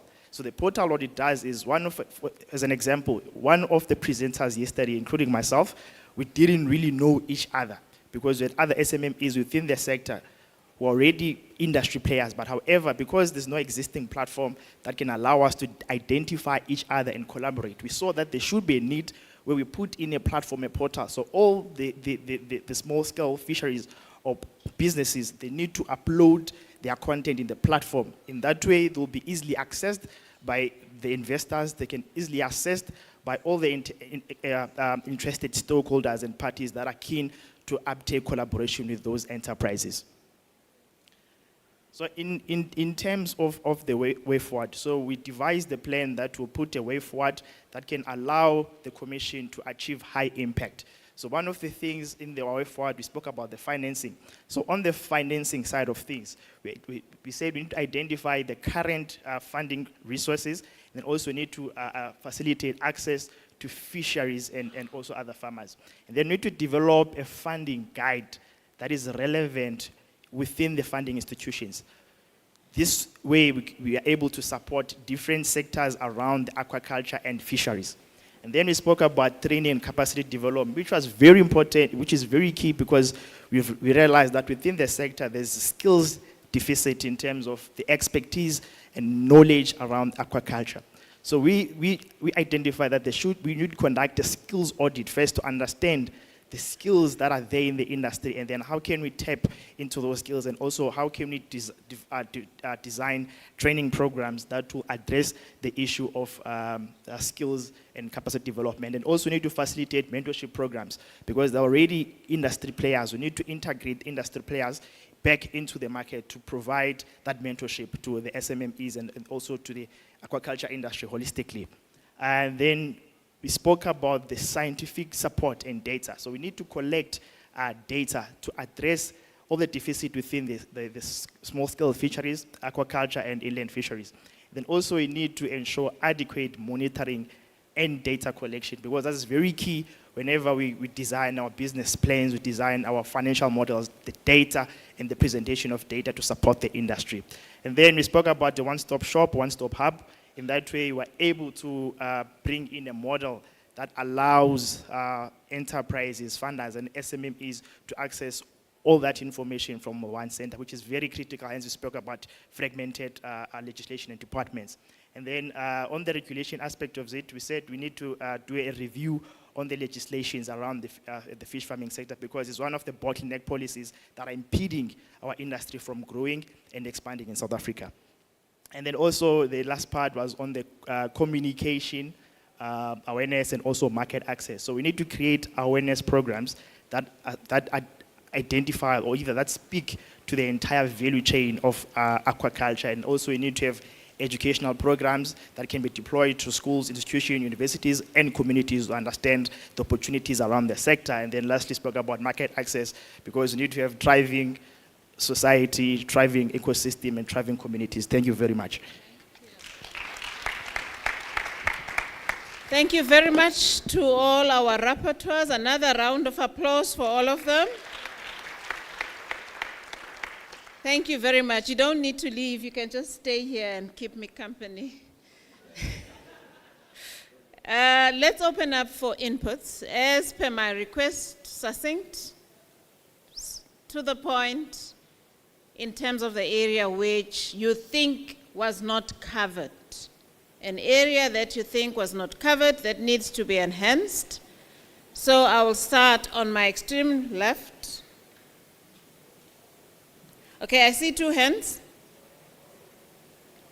Oh yeah, that's better. I couldn't see anything. Okay, there's a lot of hands here. So I'm going to limit people to at maximum 2 minutes. So you are number 1, say, there, with the beige t-shirt, and then there were hands there. I think, yes, say, you'll be the second. Third will be, I think there was a hand, the gentleman in a reddish, yeah.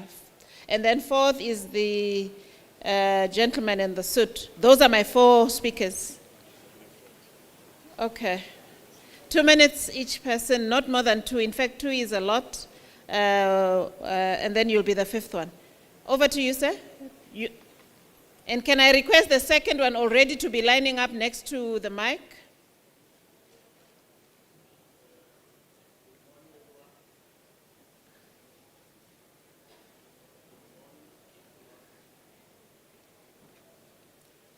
Can we be assisted with the mic? Hello? Yes, there you go. Yeah, good morning, everyone. My name is Mashudu. I'm from Munambiane CPA. We've got a few challenges. We've got an investor who's assisting us in one of our farms. we are doing game breeding. One of the challenges we have is around the rhino horn ban. So we would like to ask when is the ban is going to be lifted? And another one is in relation to assistance financially. We need seed capital. Even though we do have an investor, we need to put up some funds around infrastructure and all that.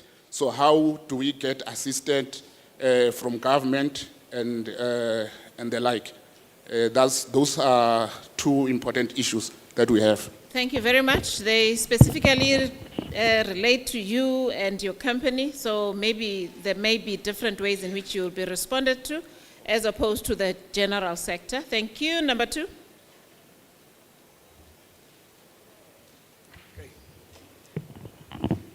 Thank you, Chair. I'm Kevin Mart, and I'm actually representing people and parks in the Western Cape.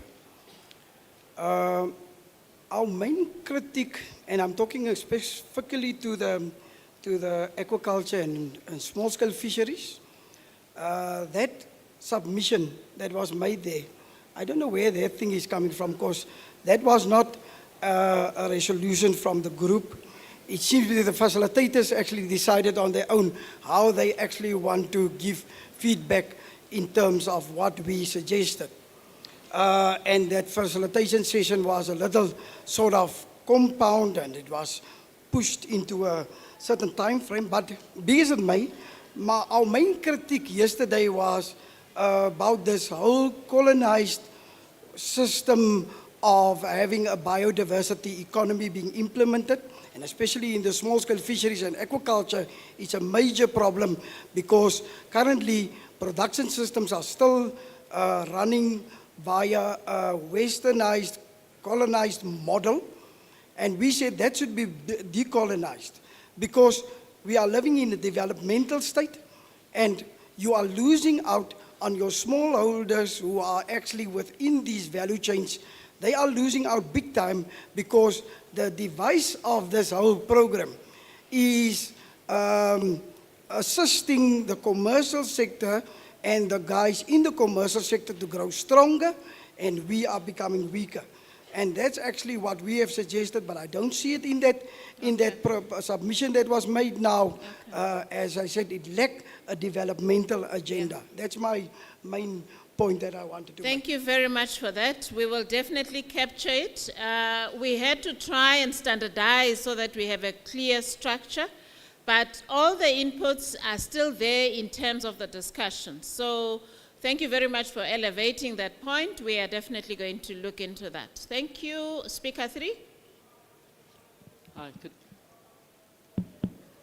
good day. My name is Greg Lowe, specific all the way from Hout Bay, Cape Town. Okay, but specific actually, I've got 2 covers. The one is actually when it comes down to ecotourism. One of the biggest things that you guys are lacking is actually talk about tourism underwater. And specific around it comes down to transformation. Because if you look at a sense of where I'm coming from, nothing is mentioned about the hotel boats that's roaming around our coastline and coming in there. And most of them all of them are foreign. So that's one thing. The second thing that goes all the way with it itself, if you look at it, actually the fishing charters, where guys are operating on post office permits and making millions and millions on it itself, because he's got a beautiful boat, because he's got access to those beautiful boats and having all of that part, and doesn't conform to any of the permits and the rights of fishing itself. So those are things that's completely aligned or unaligned with it. The solution is very, very simple, man. Okay? You get all those role players all to focus on one single thing, right? Because most of the stuff, you got all this beautiful stuff written off and written out in lots of things, right? But it's not one of those things are contributing towards uplifting specific this country, specific this continent, and specific towards poverty alleviation around this country. So that is just on the tourism element. Let us look at the sense actually when it comes down to aquaculture and small scale. There again, it was a very simple component. There is no fishing plan. There isn't.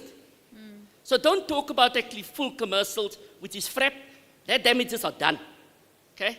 Most likely of the big players are sorted out. The department again make an effort on small scale, and yet actually the Western Cape was the last that was round up. Nicely done. Okay? The only thing is there, it must just actually be instructed and properly been driven, but also people that has been empowered to understand what is cooperatives all about. And the principle, and make them part of the cooperative community of the world. Right? Yet actually those are things are not aligned. When it comes down to aquaculture itself, the issue here is actually, we must stop this whole issue of actually of promoting aquaculture. Yet, the support programs are all written up. And on top of that, it lacks purely action to make things happen immediately. Thanks, I'll leave it there. Thank you very much for that. Yes, thank you very much. Speaker 4, you ready? Over to you. Aikwas, Tita Gay Kaip. I'd like to first acknowledge the indigenous peoples of Southern Africa. We honor our ancestors and pay respect to 7 future generations. As an indigenous business leader, I'd like to raise a concern that we have a delegation that has attended most of the commissions yesterday, and not a single one of our inputs made it onto the presentations. But I want to raise one key one, right? We are talking about biodiversity here, and when you consider biodiversity as an asset, it is an asset that is directly linked to indigenous peoples. We had your president yesterday mention indigenous peoples, and you also had panelists or speakers refer to the global biodiversity framework. This framework references indigenous peoples 18 times.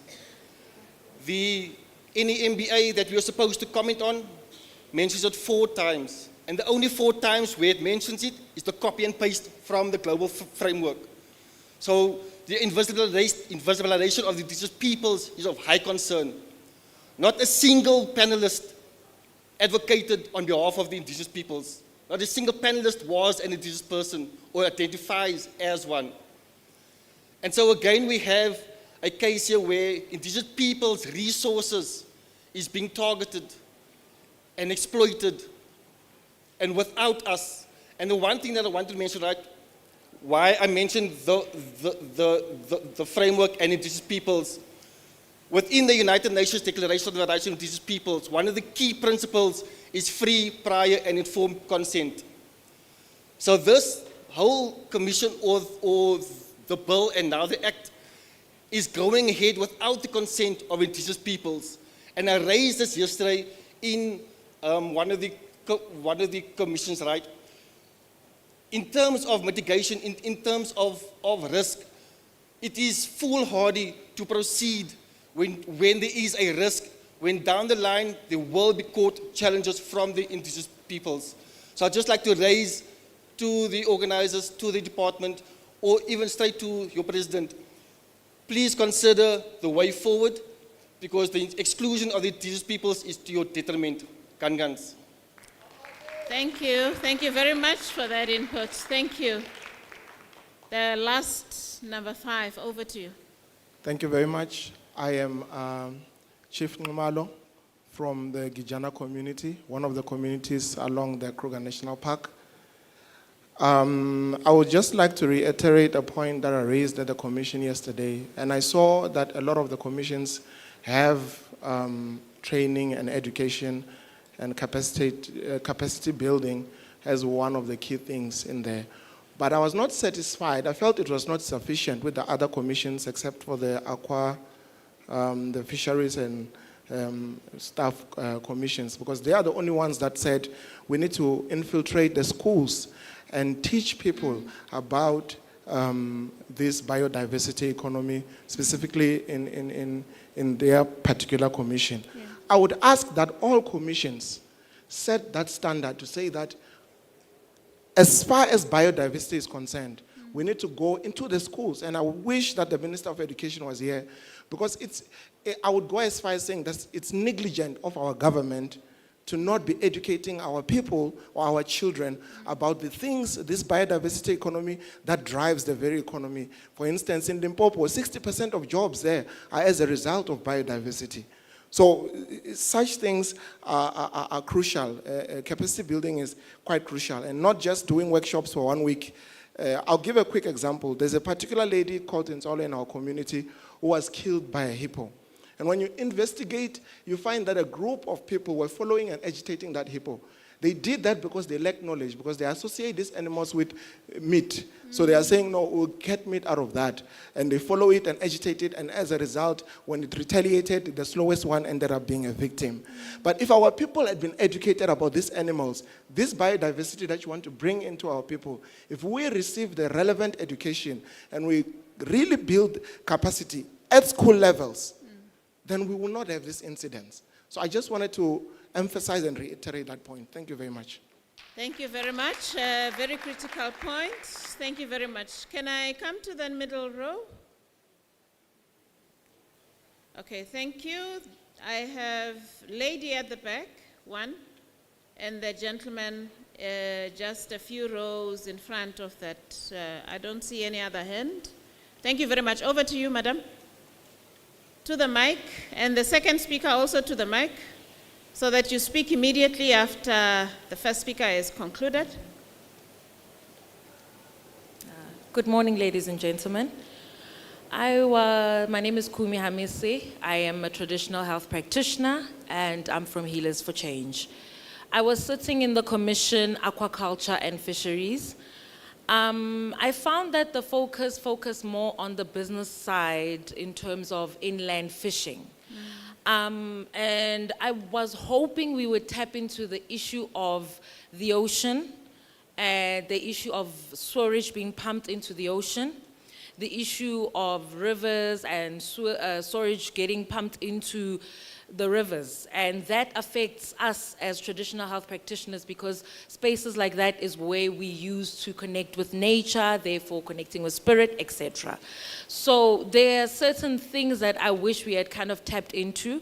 As health practitioners, we understand the issue of the environment, making sure that animals are safe, making sure that there's no pollution. Things like that matter to us. So I wanted to understand, or rather to ask, where would be the proper platform to kind of address some of those issues, because not only do they affect us, but also future generations and obviously marine life itself. So I just wanted to understand, was that maybe not the place to have that conversation, and where would the right place to have such a conversation be? Thank you. Thank you very much. Next speaker. Good morning, everyone. Luvuyo here from the Endangered Wildlife Trust. So my observation throughout the Indaba has been that there's a lack of the highlighting of failures that have happened before. So the biodiversity economy is not necessarily new in South Africa. And if you want to advance something, you need to understand where you're coming from. And in terms of funding and also investments, there should be a concerted effort around highlighting and also recording the past failures in order to move forward in a way that doesn't reinvent the wheel. So in the general sense, in all of the submissions and all of the commissions, moving forward, there must be submissions from small businesses and everyone that is involved really in terms of the failures that have happened before to map up the way forward. Thank you so much. Thank you very much on that input. I'm done with the middle row, the extreme right, on my extreme right. Okay, I do see one hand there.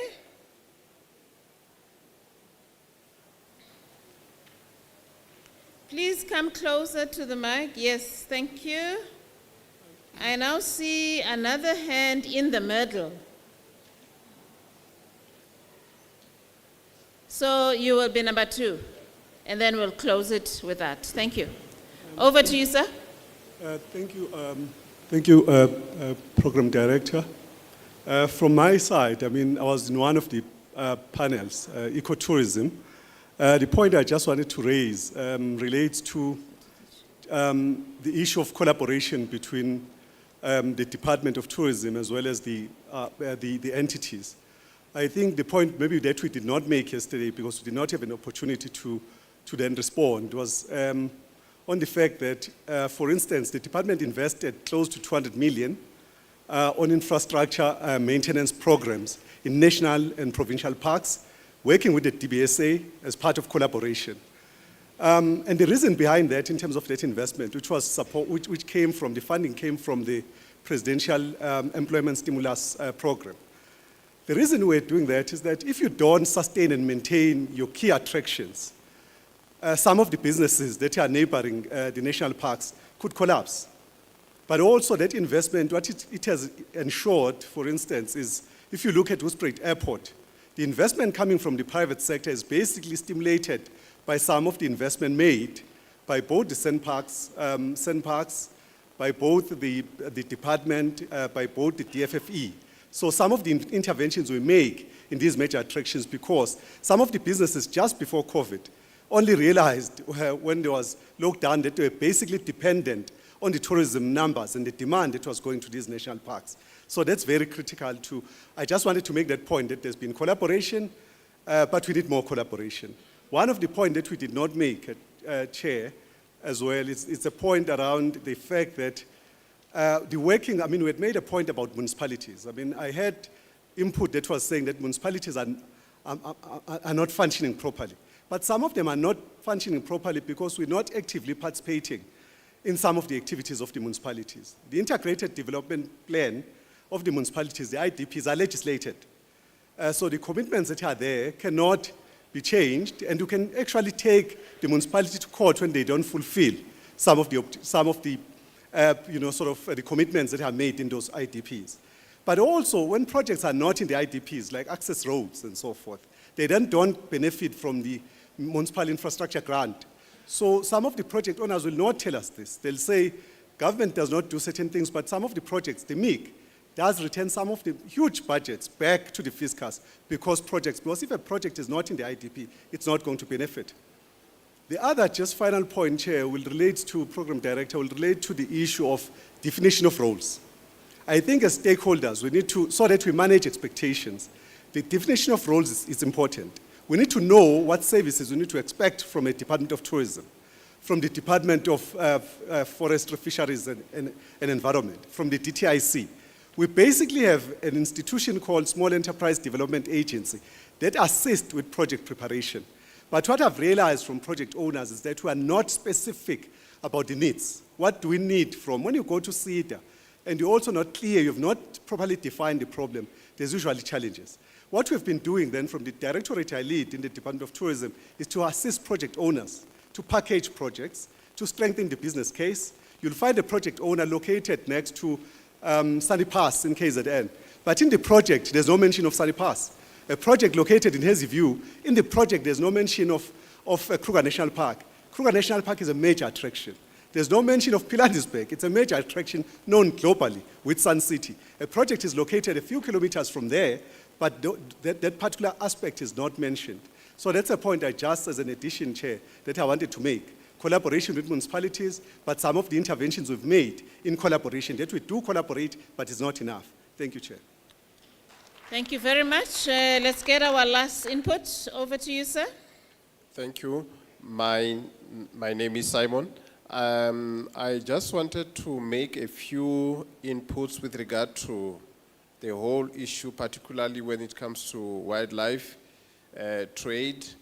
I've come to realize that if we focus only on trying to get the beneficiation out of the environment or out of nature, and we forget about protecting those resources, particularly the resources outside of the private owned land and outside of the state owned nature reserves and so on. I've come to realize that the Department of Forestry, Fisheries and Environment, they are playing a vital role when it comes to encouraging the economy to thrive. But it seems we are actually forgetting that this economy is supposed to take place on the pieces of land, and there is huge vast of land which is outside of those protected areas or outside of the private-owned land.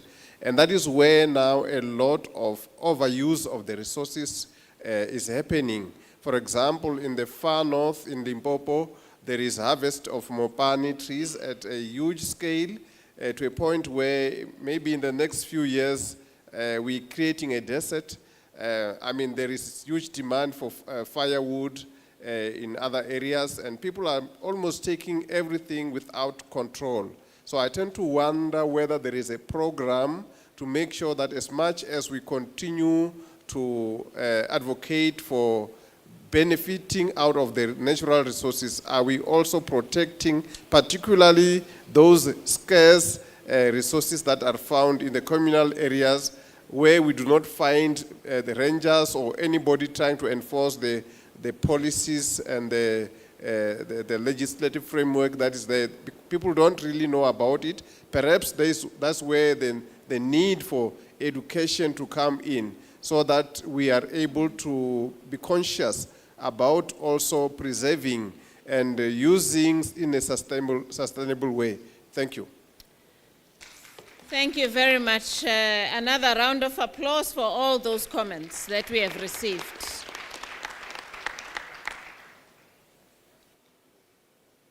I am going to request, and I'm not quite sure whether the rapporteurs have any comment, just a parting comment.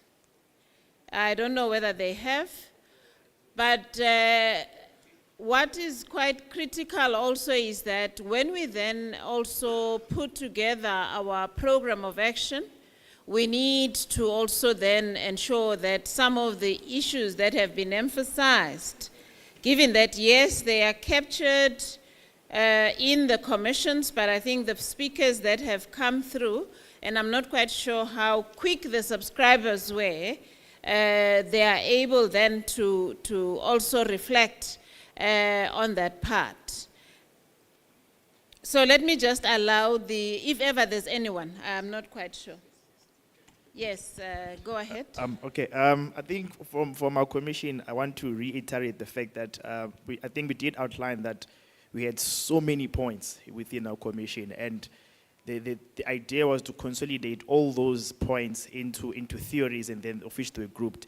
Like for an example, to address one of the responses that was made was that one of the resolutions in terms of our way forward was that we need to clearly define the aquaculture sectors in terms of subsectors. For an example, we have the marine ecosystem, the freshwater ecosystems, and the which you might find when you go deep down, that there's different legislation policies that affect each category, but however, not addressing those directly, it doesn't mean they're not pointed out.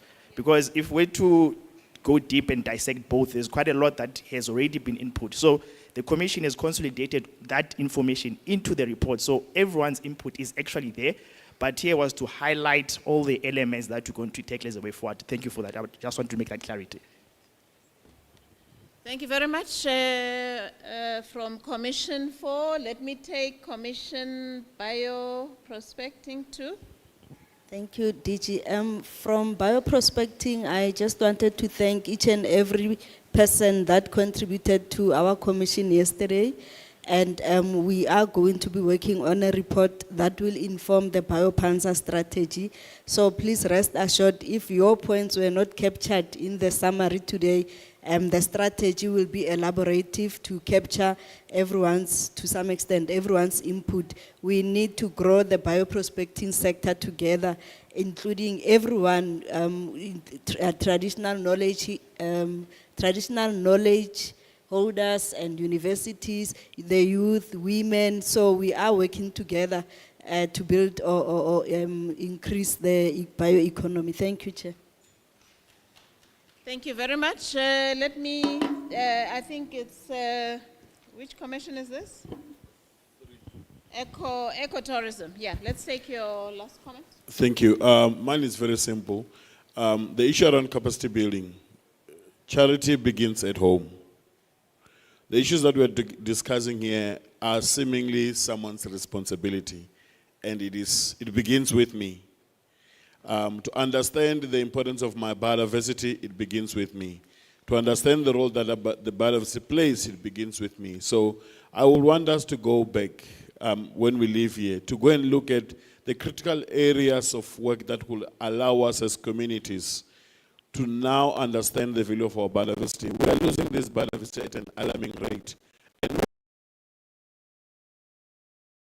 buy water, we have to buy food instead of working our land. So let's go rethink this and put ourselves first in this conversation to say we want to be part of the solution, and we will drive the solutions ourselves. Thank you. Thank you very much. A round of applause. Charity begins at home. And then I'm going to just ask our DDG just to respond to one or two things, not to respond comprehensively, but just to give an indication. There were areas where there were questions. And immediately after her, we will take tea break 15 minutes. I hope we can manage that. 15 minutes. And then we come back, plan of action, and then it's a vote of thanks. So over to you, DDG. Thank you very much, DG. Just to indicate that all the comments that were submitted this morning have been captured. All of them have been captured and are going to be considered going forward. The point around women in biodiversity, DG, I think it's very critical because I think this is the one sector in which we don't have a platform or space for women in biodiversity. I'm going to respond to just a few of the questions that were raised. There was a question around our collaboration, if any, with the Department of Agriculture, Land and Rural Development regarding game meat. We just want to indicate that when you refer to the game meat strategy, we do have a goal there, which is around increasing compliance of game meat, ensuring that that game meat is then fit for human consumption.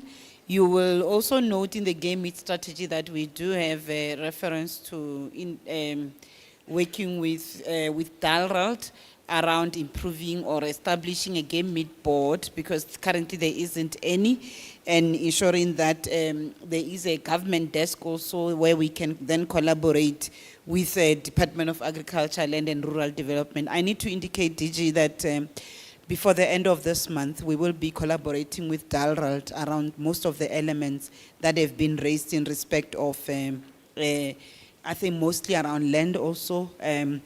So that work is going to be happening in the next few weeks. Then the other issue that one may want to reflect on is there was an issue around marine pollution, I think that was raised very sharply, and that we have not reflected on that. You do know that in the department we do have an Oceans and Coast branch also that is responsible for coastal services and working with the 4 coastal provinces around improving the environmental quality, especially around the estuaries. Estuaries have been profiled and prioritized for protection and for rehabilitation also. So there is some work that is happening, and obviously through our waste management program, my counterpart from the waste management branch was here yesterday, because we know that pollution affects a lot. You only have to go to KZN to see the devastation that has come from upstream with the floods and all the litter that has been washed down. But to indicate that we do have programs, as you are aware, cleanup programs that we're working with municipalities, especially the district municipalities also, around waste management programs also. But we do take the note that beyond litter pollution, there's also issues of chemicals pollution, and we are collaborating also with departments like transport that are responsible for maritime services also. So those are the areas that I thought we will respond into, DG. Thank you. Thank you very much. Thank you, DDG, for that. I'm going to change my program. Allow me to do that. I'm thinking that we're only left with 2 items. It's very difficult to get everyone back in and settling. Let's just go and conclude, and then when we depart, we are departing once. I hope you are accepting my proposal. Thank you very much. Thank you. So we are then going to, let's give a round of applause to our rapporteurs as they go down. And the DDG, thank you so much. Thank you for your leadership. Thank you. Can I now invite Mr. Matibe to then make an input in terms of the program of action? And then we are then going to go into the vote of thanks after the program of action. Over to you, Mr. Matibe. Thank you very much, DG, for this opportunity to just highlight how do we move from here in terms of the processes and some of the major tenets of what came out of this very important Indaba. While they are putting or projecting, if you can go to slide number 2, I just want to say a big thank to you all delegates from across the sectors. Remember, we're not meeting here as a biodiversity sector, so got colleagues from other sectors as well, for dedicating these 3 or so days to deliberate and make inputs on the published revised National Biodiversity Economy Strategy, as Minister outlined on day 1. But also as you deliberated in the various commissions. As you may be aware, the strategy is still out for public comments until just after the 15th of April next month. And therefore, we want to encourage all of you to really take your time, especially now during this short holiday, to look at other aspects of that strategy where you can strengthen it and send your comments to www.nbes.gov.za so that we still receive more inputs from yourselves. As we speak, we are inundated with a lot of comments from public. I think yesterday we were sitting at over 3,000 inputs. So please, we do encourage you to join the throng of South Africans who are really wanting to shape this strategy. It's always good, DG, when you see members of the public involving and immersing themselves in the development of these kind of instruments. Let's go to the next one. Next slide. Now, in terms of the process, out of the inputs that we gathered here, we are going to consider them in the strategy. So the work that you have done here is not gonna vanish in thin air. It's gonna be considered in the development and strengthening and ramping up of this draft strategy that we have. I'm sure you heard the President saying yesterday that is joining us in the conversation for the development of the strategy. And therefore, it is an opportunity for us, through this wonderful work that we have done in the various commissions, to continue to make further inputs. And upon the closing date, which will just be after the 15th, we are going to consolidate all the information, including the ones that you are still going to add. And that's where we're going to produce what we call a comments and response report, so that over and above what we deliberated here, we have got a consolidated work that then encapsulate some of the issues that were raised. And as a result, we will make sure that all these proceedings, including the work of the exhibitions, the high-level segment, plenaries that happened on the first day, presidential session, commission's work, will form the integral part of the draft Indaba report to be compiled and shared with all the stakeholders on or before the 15th of April. So we'll make sure that the team, when they leave here, as we never tasted nights of better rest for the last couple of weeks, we will continue for the next while to make sure that as and when everything is still hot and fresh, we compile the report. Come the 15th, it should be ready. Next slide. Now, in terms of the interventions, you might have noticed that all the commissions that were deliberating or reporting back on the work that was done, they touched based on about 8 thematic areas.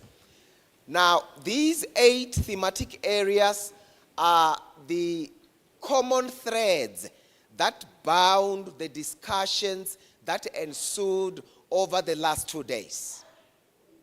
And the first aspect is finance. The second aspect is land. The third aspect is human capital development. That is the issues of training, capacity development, incubation, empowerment, mentorship, and what have you. So one of the other aspects is the scientific support, research, IP patents, copyright, because we have got a plethora of indigenous knowledge to the use of these various species across all communities of South Africa, from Limpopo all the way to the Western Cape, from Mpumalanga all the way to Bukonibu-Prima, Northwest. All these communities have got indigenous knowledge to the use of these species. So we must make sure we take care of this area. The other aspect, which is a common thread in all our discussions, is the one-stop shop. Somebody once, DG, a situation wherein if I've got an idea, a business idea, at an ideation phase of a business, I should be able to get an institution that can support me, shape, synchronize, and calibrate this good idea to become a bankable business plan. So this one-stop shop should not stop at ideation. It must go to business development proposal support, institutions like CEDA and other role players who are playing in this area. So this one-stop shop should not only stop there. In terms of financing, what are the various funding mechanisms we can use, but also in terms of the marketing access of the products that our business people are producing. So this one-stop shop should be one of the elements, DG and the team, that we should look at, and it has come out very vocal. Regulatory and policy review, development and implementation. Very, very important. It's an area which, if you have noticed and listened to all the commissions, government's role, and I think I should emphasize this, government's role in all its endeavors is to create an enabling environment.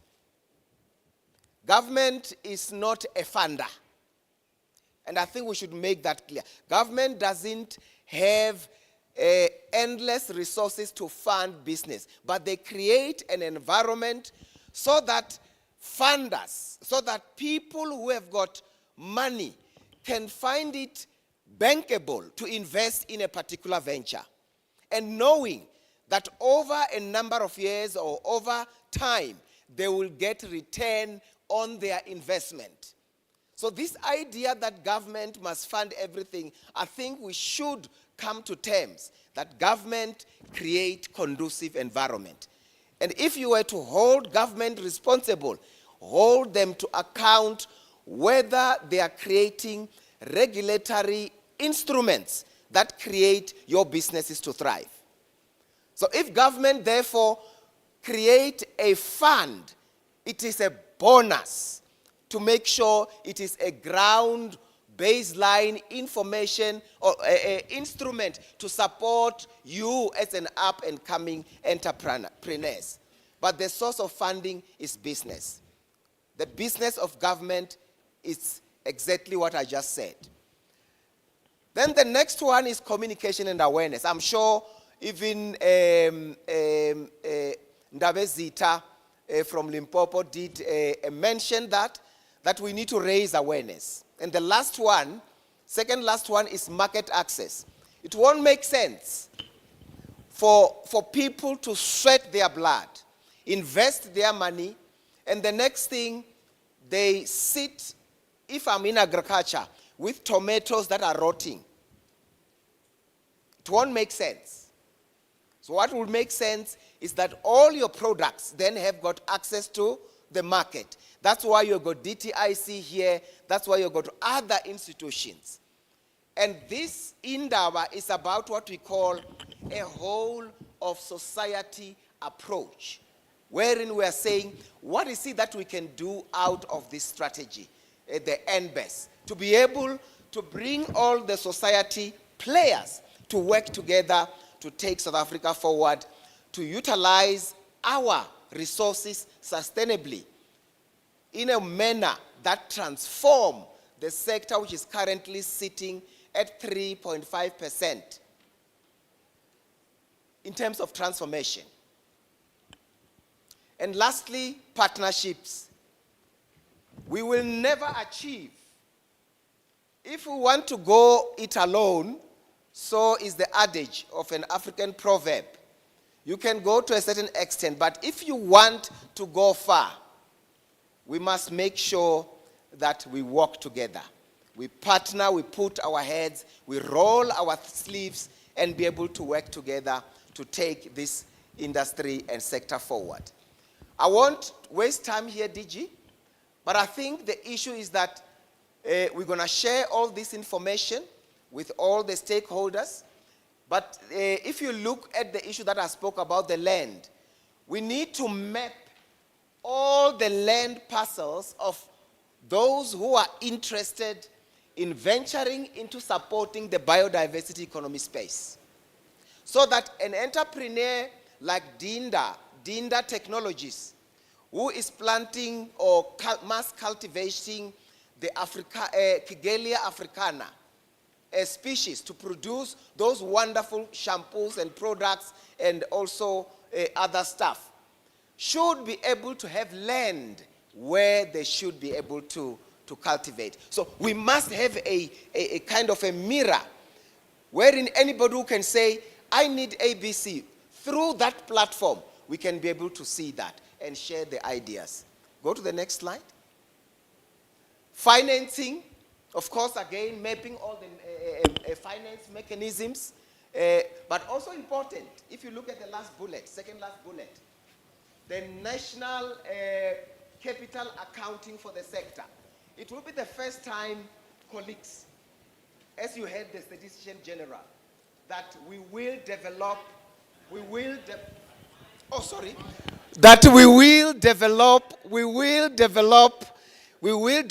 a national accounting, a national account for the biodiversity sector. It will be the first time since Africa was born some millions of years ago. It has never happened. So, we therefore have to make sure this NCA happens. You know what it helps? Is that it will be the first time that when the Statistician General read the quarterly reports, he will say, the wildlife sector, through hunting activities, created 3,000 jobs in the last quarter.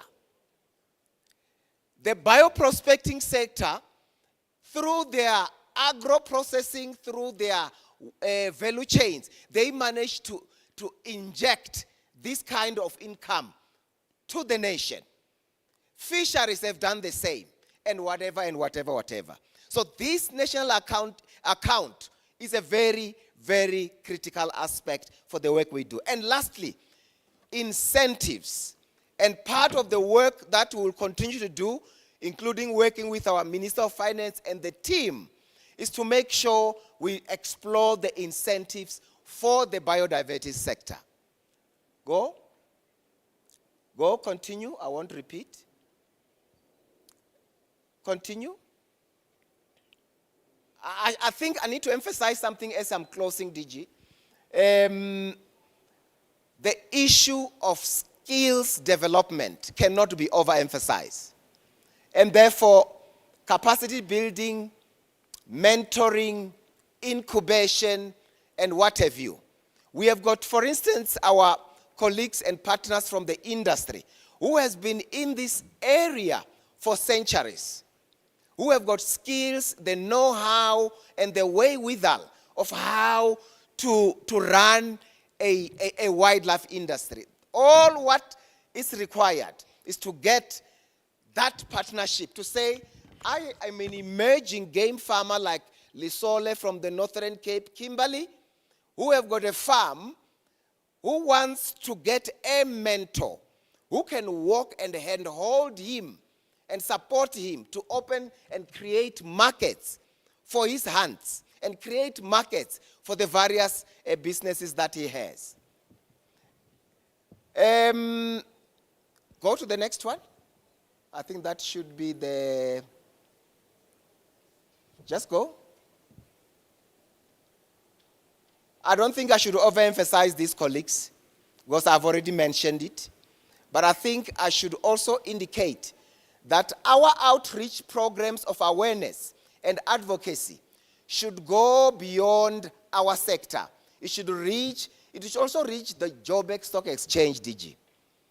So the top 100 companies. I had another delegate talking about some of the options we can tap into in terms of expanding our investment opportunities. So we really need to outreach to other sectors, but we also need to outreach to schools.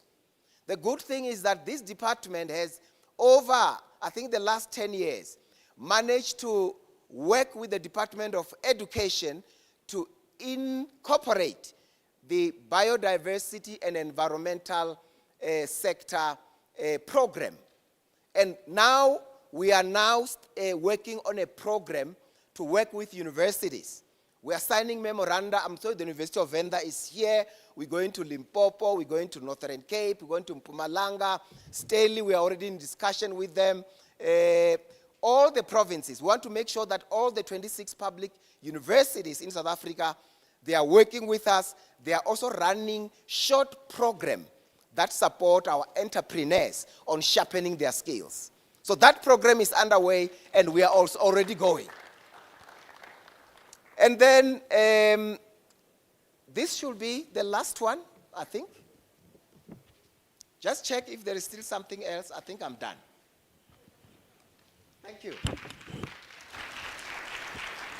Thank you very much, Mr. Matibe. And as highlighted, this is work in progress with additional comments, but also taking into account some of the emphases that have been raised here. And just on the last slide, beyond communication, beyond outreach to school, is about, to a certain extent, if I understood you very well, Ndabezita, is the curriculum. Let's begin to mainstream it in our schooling system.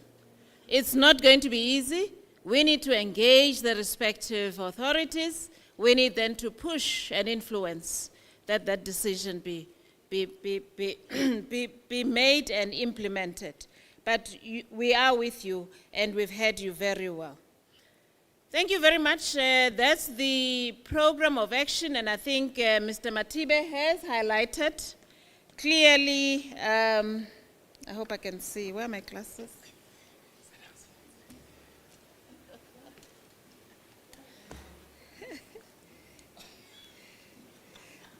Okay.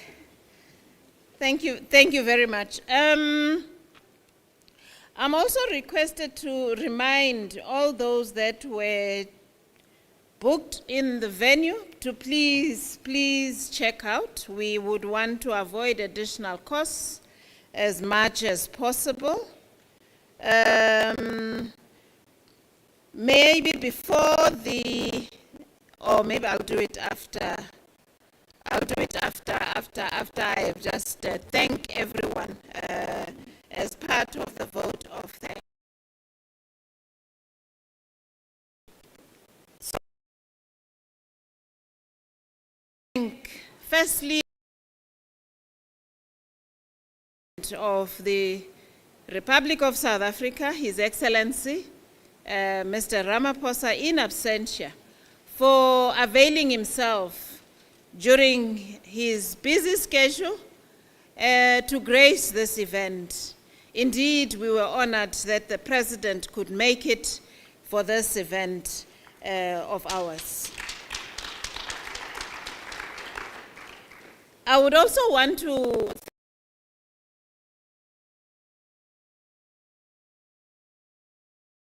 leadership that she provided to be done. Her heart is close to the sector. Her heart is close to communities. And to the best of our ability as a department, we ensure that we support her and we support the vision of this government in empowering our communities and growing the sector. And she has provided guidance to us as a team to ensure that we carry out our mandate, but also for this Indaba, to ensure that we have a successful event. We are saying a big thank you to our minister in absentia.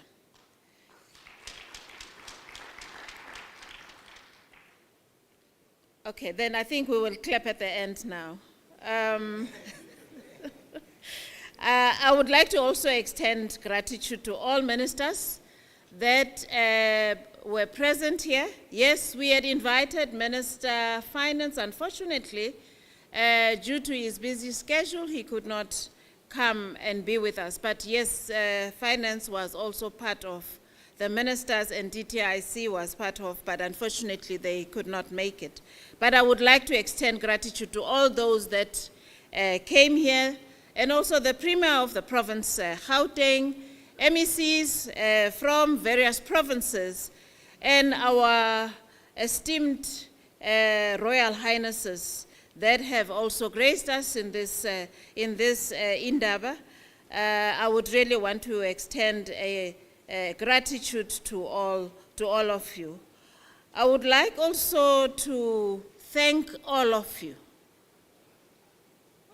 you esteemed delegates, for being present and coming through to this Indaba, for your participation, and also ensuring that we have robust engagements in terms of the biodiversity space and how do we continue to invest in this sector.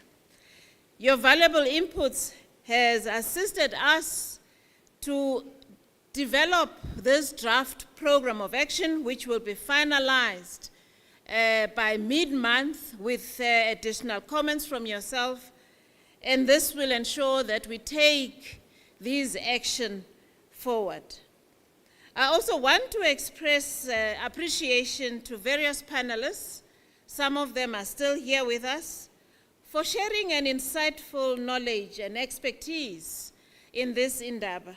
You will all agree with me, they were all prepared and they were all addressing the issues that needed to be addressed.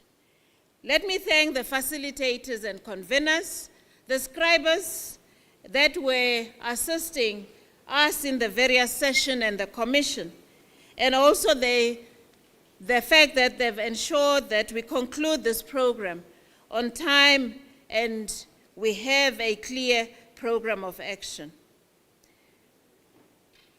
The exhibitors on the other side, I hope they can hear me. Thank you very much for participating in ensuring that you contribute towards this event, and you are able to showcase your products. And I'm hoping, esteemed delegates, you will indeed take another round in the exhibition and buy some of those products from the exhibitors. The investors that were present, yes, we took the points around areas of improvement. And indeed, that's what we are taking as our PICOS back to our workplace to work on, to ensure that moving forward, if we have a pitching session, these are aspects that we need to be improving on to ensure that it does make an impact to the various SMMEs that would then be pitching for those programs. Let me thank board members of our entities that have been with us here, chairpersons of the entities, and also CEOs from various entities across national and provincial sphere. Thank you so much for your support. Lastly, I want to thank the various teams in the department. There were two critical teams that have worked with myself, the minister, in ensuring that we have a successful Indaba. Firstly, I want to start with the Biodiversity and Conservation team, the branch, under the leadership of the DDG, Ms. Flora Mukhotlwa, and the senior management of that team and the rest of the team. I know that you started planning way time ago, 6 months if I may say, and the planning even became even more involving in the last month or two, and all your hard work has actually culminated to the success of this Indaba. The second team is the logistics team, led by DDG Mashala, also with Peter leading the comms team, and also facilities and all other support from the department. Thank you very much for all your hard work. I know that some of the evenings were not easy when we would have our day jobs, but be in a position to engage and take stock of the preparation in the evenings, together with the CEOs of our entities. Thank you very much for all the work that you've done. Ladies and gentlemen, I'm hopeful that the collaboration will continue between government and all stakeholders present here for the protection and the advancement of biodiversity and people, and also our people who are depending on biodiversity for livelihood. I would like to thank you for all your efforts. Thank you for being present in this Indaba. Thank you very much.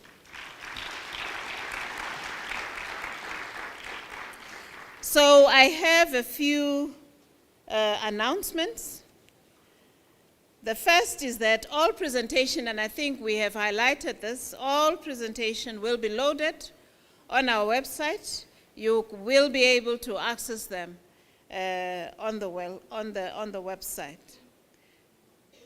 We are going to, from here, I'm hoping those that can be in a position to buy all the stock in the exhibition, just take a walk past the exhibition and do so.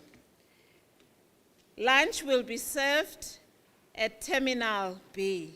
I hope Terminal B.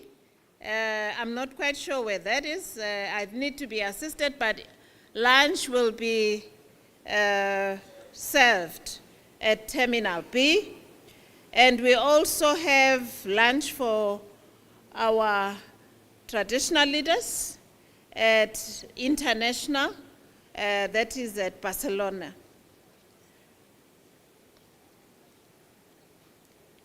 Let me take this opportunity to thank you all and wish you all safe journey as you go back to your respective places. And also it's Easter weekend. Those that are celebrating Easter, I'm wishing you a safe Easter, and do celebrate our Indaba is now officially closed. I thank you.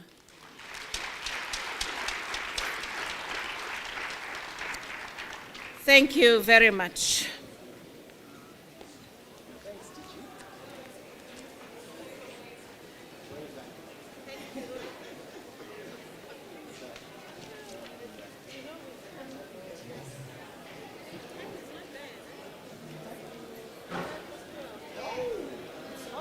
Because our,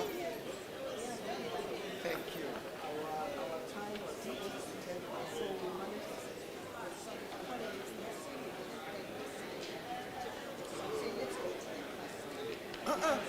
you can see it here.